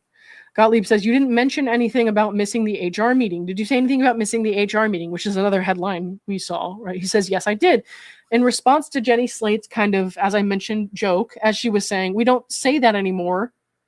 I guess that was a sexy comment or whatever. I immediately responded and I said, I guess I missed the sexual harassment meeting. So that was clearly supposed to be a joke, which it's going to be funny depending on who you respond to. So if you're talking to your friend who's like bantering with you and says like, oh my God, you can't say that anymore. And you say, sorry, I missed the sexual harassment meeting. That's clearly a joke. Clearly a joke. Right. And then Gottlieb says, did you miss the sexual harassment meeting? Justin says, that's why I made the joke, because I did not miss the sexual harassment meeting. Okay. So there's an exchange here between Miss Sachs and Miss Giannetti. And hang on, let me make sure we're skipping pages again, so we're not going to read that, I guess. I really wish we could read the whole thing, but we cannot. So it's already taken me long enough to read 100 pages, so why would we? Okay. I can't speculate to what Miss Lively was feeling. All I was saying was that she did not seem upset as she was sharing the story. I felt this was something that she wanted to share to ensure it didn't happen again, but I can't speculate as to what she was feeling or not feeling. So I don't know what they're talking about here. But I do know that he's saying like she was sharing a story. She didn't want it to happen again. Okay. So, okay. Oh, they're talking about the trailer incident, which, as we all know, she invited them into her trailer while she was breastfeeding and or, like topless, getting makeup removed or done or something. And then was like, oh my God, you stared at me talking to Jamie Heath. So I don't know. Do you know one way or another whether Miss Lively started locking her trailer after that event? She says, I do not. Did Sony ever issue any kind of warning to you or Mr. Heath? He says, no, not that I'm aware of. Okay. You're welcome to refresh my memory, but not that I can think of. Right. I'm just interested, Gottlieb says, if you can recall any time that they cautioned, warned, or otherwise issued anything that sounded like that to you. Justin says, I don't recall a warning or a caution. So, all right. Do you see that meeting was supposed to include, okay, and they were talking about the meeting in Blake's apartment, her home or whatever with Ryan and Blake. Supposed to include the director, all producers, blah, blah, blah. Okay. Did that meeting occur? I believe it did. Yes. Okay. It was the evening before day one of production. Okay. So I don't have the exact date offhand. January 4th, 2024. Okay. Well, that doesn't make sense because production happened before that. So now I'm confused. Oh, wait. It was for the second phase of production. My God. So I get it now. So that was almost 2 years ago. Right. Okay. And so it was at their residence. And how would you describe, it looks like there's a title to this group. It says prayers and support. So Justin is texting his friends about this meeting. He says, this is a group of some of my best male friends. Okay. Here you are saying, we all know what this document insinuates. And he's talking about that 17-point list. He also said, this is all a manipulation. And Justin is agreeing he said that. There's even silly things inferring Jamie was inappropriate, which is silly. So he's right away to his friends saying, look at how ridiculous this is. Okay. Is the reference to Mr. Heath that's in the 17-point list a reference to entering trailers? He says, I have no idea what I was referring to here, which is fair enough. We don't all remember what we were saying in text sent to our friends almost 2 years ago. Right. So, okay.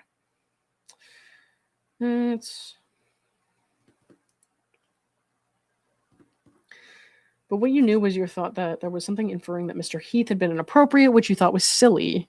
Justin says, I don't know what I was saying was silly. That's what I can tell you. Okay. And then Gottlieb is reading a text from Justin that says, this letter was sent in an effort to gain power over you personally and the studio. Right. Okay. He says, I think that's what I believed, which of course that's what he believed. Yet you thought all or nearly all of the requests or the conditions in the letter were reasonable, right? And then Justin says, I did. But the thing is, so they're asking him, are the requests reasonable? And when you think about the requests the thing was making, it's like, don't do this, don't do that. And it's saying stuff that's like outlandish, and obviously people wouldn't do that. Like, no more talking about your porn addiction, no more this or that, blah, blah, blah. And so like she was saying stuff that makes it sound like he was acting like this the entire set. So he's saying, I did think the conditions were reasonable, but what he's not saying here is, I think it's reasonable for me to stop doing that or not do it again or anymore. He's not saying he ever did that stuff. So the wording there is very important. Like I said, her attorney is going to ask pointed questions that's going to yield certain answers, and he's not going to get to totally tell his side of it. But when he's working with his lawyers, when he's on the stand, he will be able to do that. So, but this deposition, we're seeing his response to, were the requests in the list of demands reasonable? Yeah, because why would anyone want to go through that, and why would anyone want to put anyone through that? So, of course, it's reasonable to ask for what Blake Lively was asking for, but it's not that she was going through that beforehand, right? So, okay. And then Gottlieb says, if you're trying to come up with a plan to assert power and domination over somebody, why would you send them a list of 17 very reasonable things to do? Which is a stupid ass question, because we all know the context of that list and what happened there. But Justin says, I can't speculate as to why. Okay. Gottlieb says, in the list of 17 conditions, was there any demand to send Miss Lively the unfinished director's cuts? In what we read together, Justin says, no, that doesn't mean she didn't make demands later on. So we know that demand was made later, not right then. Okay. Let's see. Was there any demand about ultimate control over the content of the film? Justin says, I believe there was in the 17-point list. And Gottlieb says, what was your recollection? Justin says, I believe there was a paragraph where she asked for ultimate control over some of the content of the film, just like what you said. I believe any intimate scene depicting her character. Okay, right. Gottlieb says, you say to your friend group, we don't believe she will leave or leak to press, but this is her threat of a nuclear bomb, as she knows this is the only way to get to me. Gottlieb says, what do you mean this is the only way to get to me? Justin says, I'm not sure what I meant. Fair enough. I don't know what I meant. This was a text sent in a very confusing, dark time. And then it cuts off. Of course. They cut off one page. I wonder why they cut off that one page. You know what I mean? So why did you feel like it was appropriate to send details about that to a friend group that included lots of people that didn't work at Wayfair Studios? Justin says, I don't believe I sent the document itself or any attachments. So he was talking to his friends about this and family. And Gottlieb is like, why did you think it was appropriate to talk about that to them? And Justin is saying, well, I didn't attach the document. I didn't send it to them. And there was no NDA, you know what I mean? I wasn't aware that there was anything in that document saying I couldn't describe it. So he just described it to people. He didn't show it to them. Right. Gottlieb says, before, when I was asking you about the incident, Miss Lively's trailer involving Mr. Heath, did you ever take any steps to confirm or learn what actually happened in that meeting? Justin said, my understanding is anything that happened was discussed in person and worked out. And my recollection is Mr. Heath apologized for even looking in her direction. That's what he was apologizing for, and it never happened again. Again, big yikes for Blake Lively complaining about the guy looking in her direction. So, all right. Okay. So they're still talking about Jimmy Heath here, so I'm going to skim over it. Let's see. Close, different now. Okay, so we're talking about the meeting still here. We talked a little earlier, we talked about the meeting in Miss Lively's apartment. It was memorable. He says that's one way to put it. Would you characterize it as traumatic? Justin says, I would. I'm not sure if anyone else would. Okay. Do you have a distinct memory of Blake reading a list of incidents or items from her phone to the group during that meeting? He says, I do. So remember that Blake claimed at some point to have made a 33-point list, or a 30-point list, sorry. And that was never presented and never signed. There was a version of a 30-point list that was produced that apparently metadata says was made in July 2025 or something. I don't know what this 30-point list thing is really, because there's little evidence to show that it existed before the lawsuit was filed. I don't believe that it ever really existed. And nothing was signed, obviously, to that effect. So I don't really know what else to say about it. I know that they asked him about it, but honestly, it seems kind of irrelevant to me. Okay. They're still talking about that list, so we're going to skim that. I do want to point out that he says, the list that they put in front of him, the exhibit they put in front of him, he says that's not the list she read from her phone, because she never used the wording "no more," and that's how I know. Okay. And then Justin mentions there's quite a few things in here that were not read or discussed that day. So that, again, lends to the sketchiness of this 30-point list that Blake Lively purports to have put in front of them, even though no one ever signed it or apparently saw it. So, do you recall that Miss Lively saying during the meeting that this was the worst experience of her life? He says, I do. Do you recall her saying during the meeting that others had witnessed this behavior? He says, I don't remember those exact words. No. Mr. Gottlieb says, do you recall the words creepy or abuse being used in reference to your behavior? Justin says, I definitely don't remember the word abuse. I think I remember the word creepy. Gottlieb asks, do you recall feeling embarrassed while Miss Lively was reading out these items? Justin says, I think that could be accurate for one of the things I was feeling. Yeah, of course. Who wouldn't? Even if it's not true, you can still feel embarrassed by it. You can still feel embarrassed sitting there. You can feel secondhand embarrassment for the person making the complaint. Doesn't mean anything. Okay. You see here the word creepy and abused were used in reference to me and my behavior. Okay. He says, I do see that. So I guess he texted that at some point. Again, this was years ago, so he's not expected to remember everything he ever said, but he says, I do see that. So he saw it in the text message that he said that to other people. And you see a little bit later, you say that you were unable to respond. Mr. Heath did a beautiful job apologizing. You were embarrassed that you were unable to formulate the correct words to apologize and honestly feel like a bad person. And again, I don't need to explain anymore to you guys like how it is to be a neurodivergent person in a situation where someone's telling you like you did something wrong. You feel bad even if what they're saying is true. So when what they're saying is not true and they're gaslighting the shit out of you, it feels terrible. Feeling like a bad person in response to that situation doesn't mean you're actually a bad person. Okay. He says, I would beat myself up a lot, clearly, which is important. Okay. And then Gottlieb is reading his text again. It's hard to feel so much of what they believe about me is false because they are so convinced that it's real. But that doesn't mean that it's real. And I feel terrible for this guy because I've been on the other end of that, and it's awful. So did it occur to you that they might be... And then, of course, they skipped ahead. So, okay. Would you have disagreed in December 2022 if someone said to you, Miss Lively has got a terrible, well-known reputation in the industry? Justin says, nobody told me that. Okay. He doesn't speculate on if he would be surprised if Katie Case or Brianna Koslow, who worked for TAG, would have said that.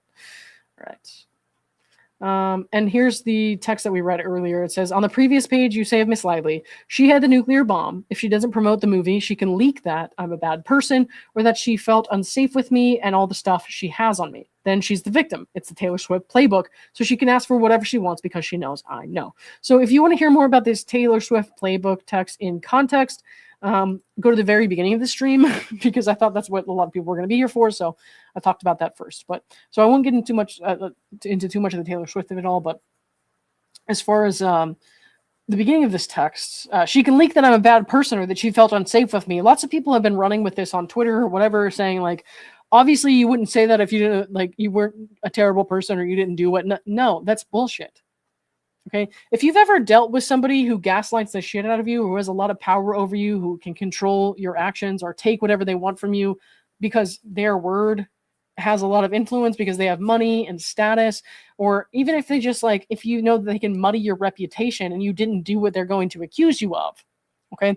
If you've ever been in that situation, then you know how it feels to think this person's going to say this or that because they've threatened you with it. And she did threaten him with it. With that 17-point list. It's like he didn't do anything wrong, but she threatened him with a 17-point list. Sign this or else I'll tell people you did this stuff. And then at what point, like, he's somebody who strongly believes in the Me Too movement and strongly advocates for women and believing women. So what is he meant to think? She's going to say all that stuff about him if he doesn't sign it and do what she wants. What is he meant to think people are going to how people are going to respond to that if she goes out and tells people this?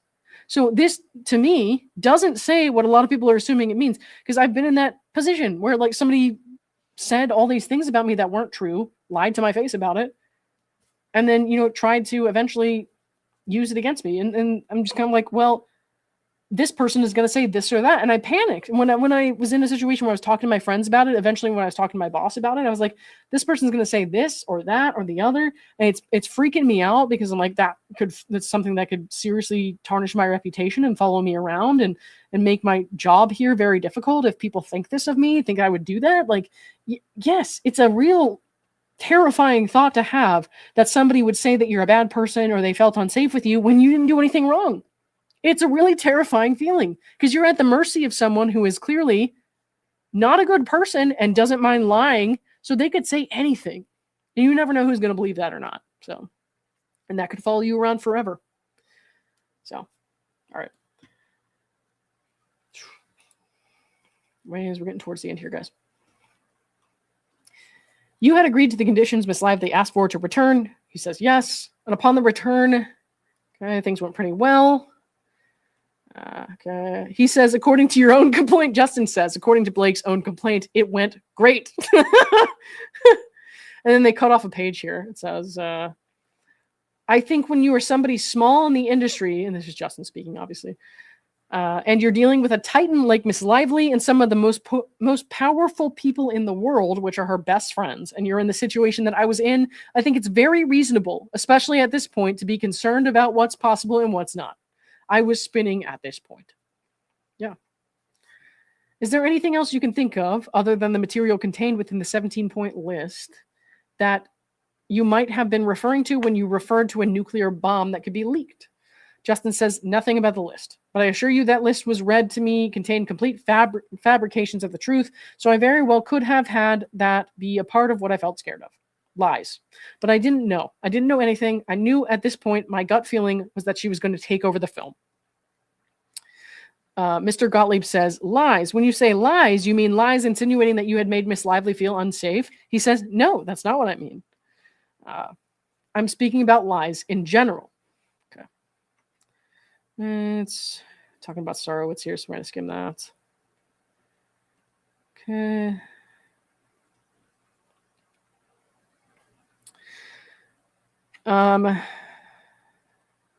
Gottlieb asks, as of February 23rd, 2024, could you have pulled the plug on the movie? Justin says, I don't believe so. Gottlieb asks, even you don't believe you could have done so without inviting litigation? Is that what you're saying?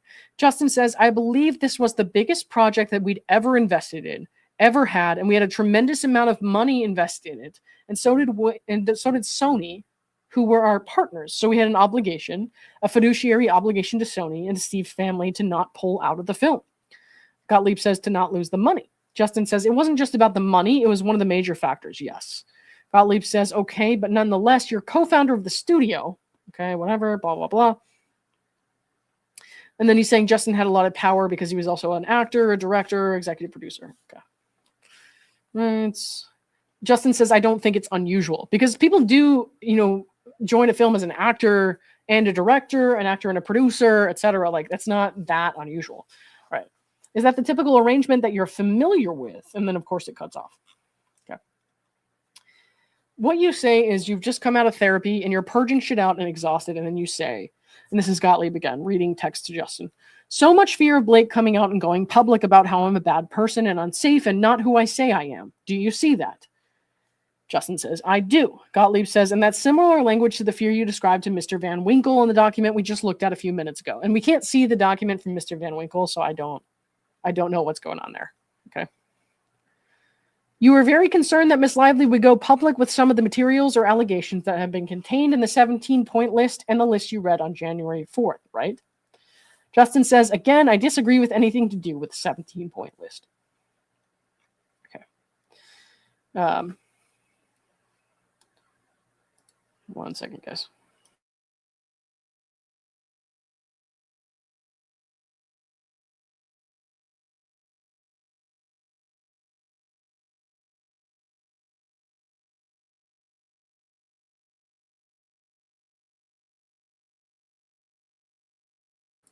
I bet Blake will pick white people only for jury. Listen. Listen. So there's a thing called voir dire, which is a process where they can move to exclude certain people from the jury, but that's something I'll have Omar or Rachel or someone else explain to you guys eventually, but that'll be sometime later on after we go through that whole oral hearing for the MSJ and the motion for judgment on the pleadings.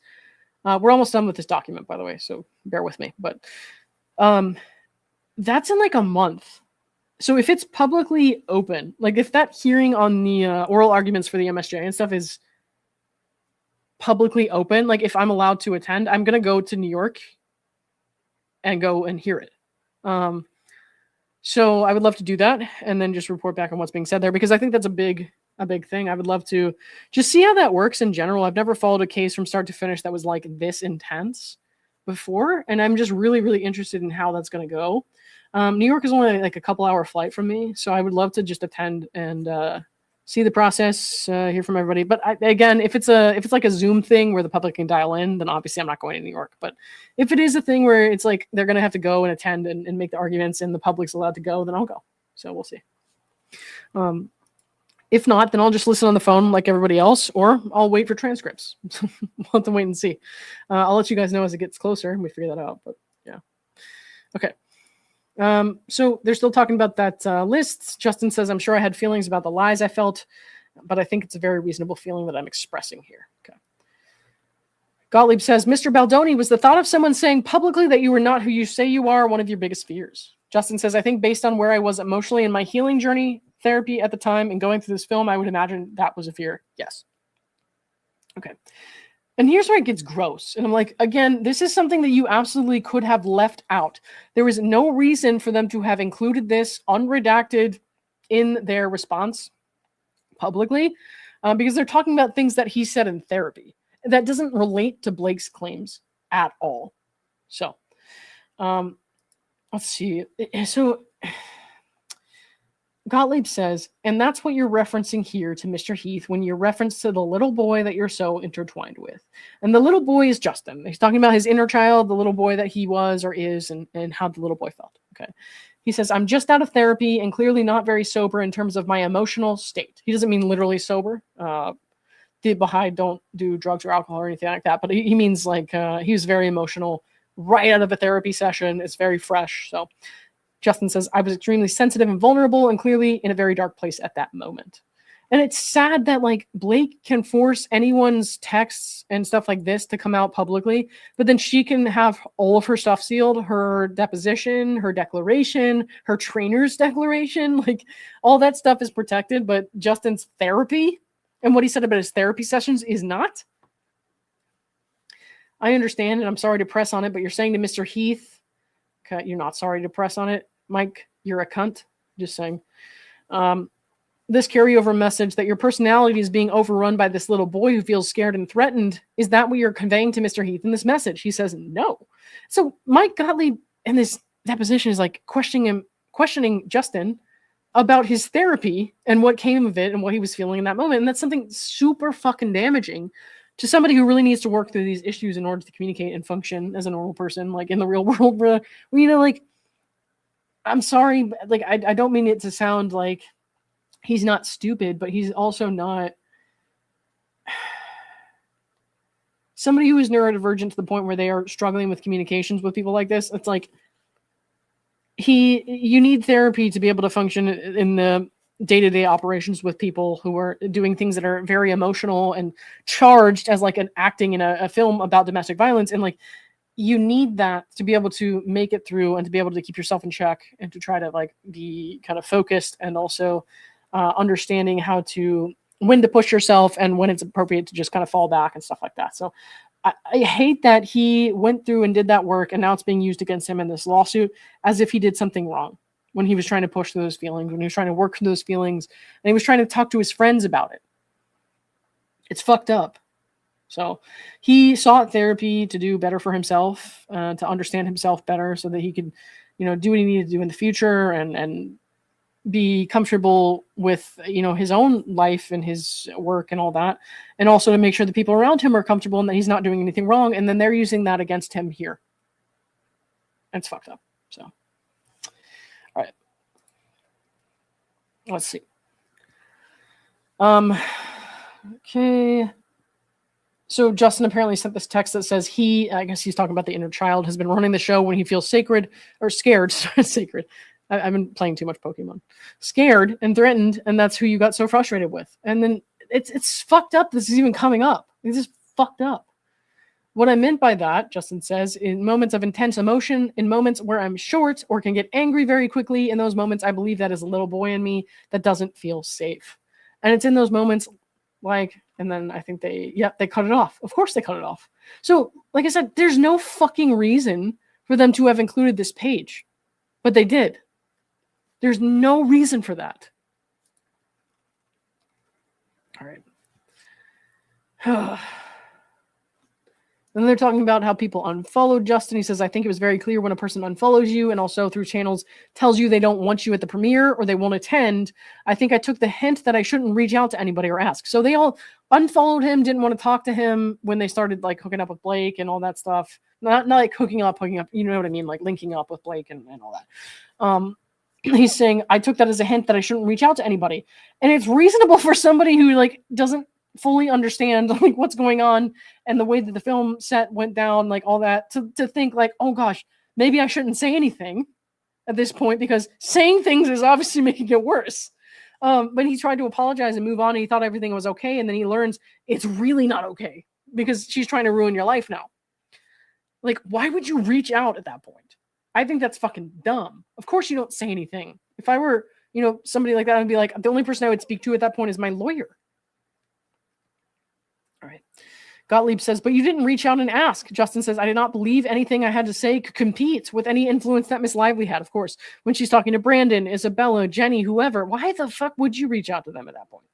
It's just going to make it worse. It's going to make it worse. There's no situation in which Blake has, gotten connected with all these people and is like saying, Justin did all this stuff to me on set. He's a terrible person. We should unfollow him, and does all that. There's no situation where he could contact any of those people at that point in time after she has just said that to them and they've clearly taken her word.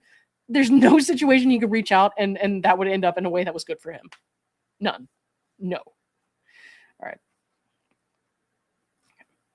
Do you think your conduct on the set of It Ends With Us had anything to do with the decisions made by cast members other than Miss Lively to not want to follow you and not appear alongside you at the premiere?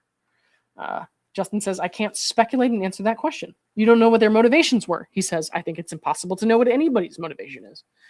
Right. Okay. And he didn't ask what their motivations were. Again, I just explained why that would be unwise. Justin says, I did not initiate investigation at that time. Why would you initiate an investigation because people unfollowed you on social media? That's a dumb reason to initiate an investigation. Like, somebody's saying something to you, like, I didn't like when you said that, and you say, oh, okay, I'll stop, and it never happens again. That's a dumb reason to have an investigation. But this, where nobody said anything to him, and they just unfollowed him on social media, is an even dumber reason to have an investigation. Yes, hello, HR police. My coworker unfollowed me on Twitter. What? No. No. It's not. Oh, my God. The priorities here are just so fucked up on Blake's side. Okay. Instead, you retain the agency group. Justin says, I would not classify it as that. So he doesn't agree with the word instead. Right. Okay. What I believe, Justin says, what I believe I was doing, and this is something I can't tell exactly what this is about because they skimmed ahead pages again. Of course they did. Okay. Justin says, did you want reporters to know that? Justin says, I was not hiding that. The question is being called a scab a positive or a negative implication in your view? And I don't know what that means, being called a scab. Is that some kind of like, is that like a slur or something in that context? If it is, I'm so sorry. Can somebody please explain that to me?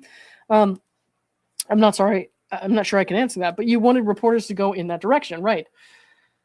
Justin says, what I believe I was doing was passing on a message from Steve, who relayed to me after reading a story that appeared to be in response from something Miss Lively said on her own. She was not even asked about whether or not her husband wrote a scene. And then because of that, received a lot of negative backlash, as did Mr. Reynolds. Because why would Mr. Reynolds be a WGA writer writing a scene in someone's movie that he's not credited for? And so Steve, seeing Mr. Reynolds' apparent leak that the script was a disaster, which seemed like he was trying to save his own image in the moment, asked me to pass on to Melissa and Jen that an idea could be presented, which would be flipping this narrative that our movie was a disaster to begin with. So Ryan's out there telling people the script was a disaster. That's why I stepped in, because they blundered and said that Ryan rewrote one of the scenes, which is actually written by the female writer, Christy Hall. And then, you know, they pointed out, why was Ryan writing this during the writer's strike? Okay, and then so Ryan's trying to save his ass. So Ryan, you know, tries to put out there that the script was a disaster and he had to, basically. And Justin is saying he floated an idea to his publicist to flip the script away from the script being a disaster, which hurts everybody involved with the film. So, all right. And this, again, was a purely defensive conversation. There was an offensive move done to say that our script was originally a disaster. That was Blake and Ryan's move. And we were implying that this could happen. We did not say, go do it. I don't, unless you have something where I did. So he's saying, we floated this idea, we talked about it, but we didn't do it. I didn't say, go do it. Gottlieb says, you characterize these as offensive and defensive, yet you have admitted that you have absolutely no idea whether Mr. Reynolds ever said the movie was a disaster that he saved. Justin says, untrue. I do know he said it. Mr. Gottlieb says, you know that he said the movie was a disaster that he saved. Justin says, yes. He says, how do you know that? Justin says, he said it at the January 4th meeting in person to my face.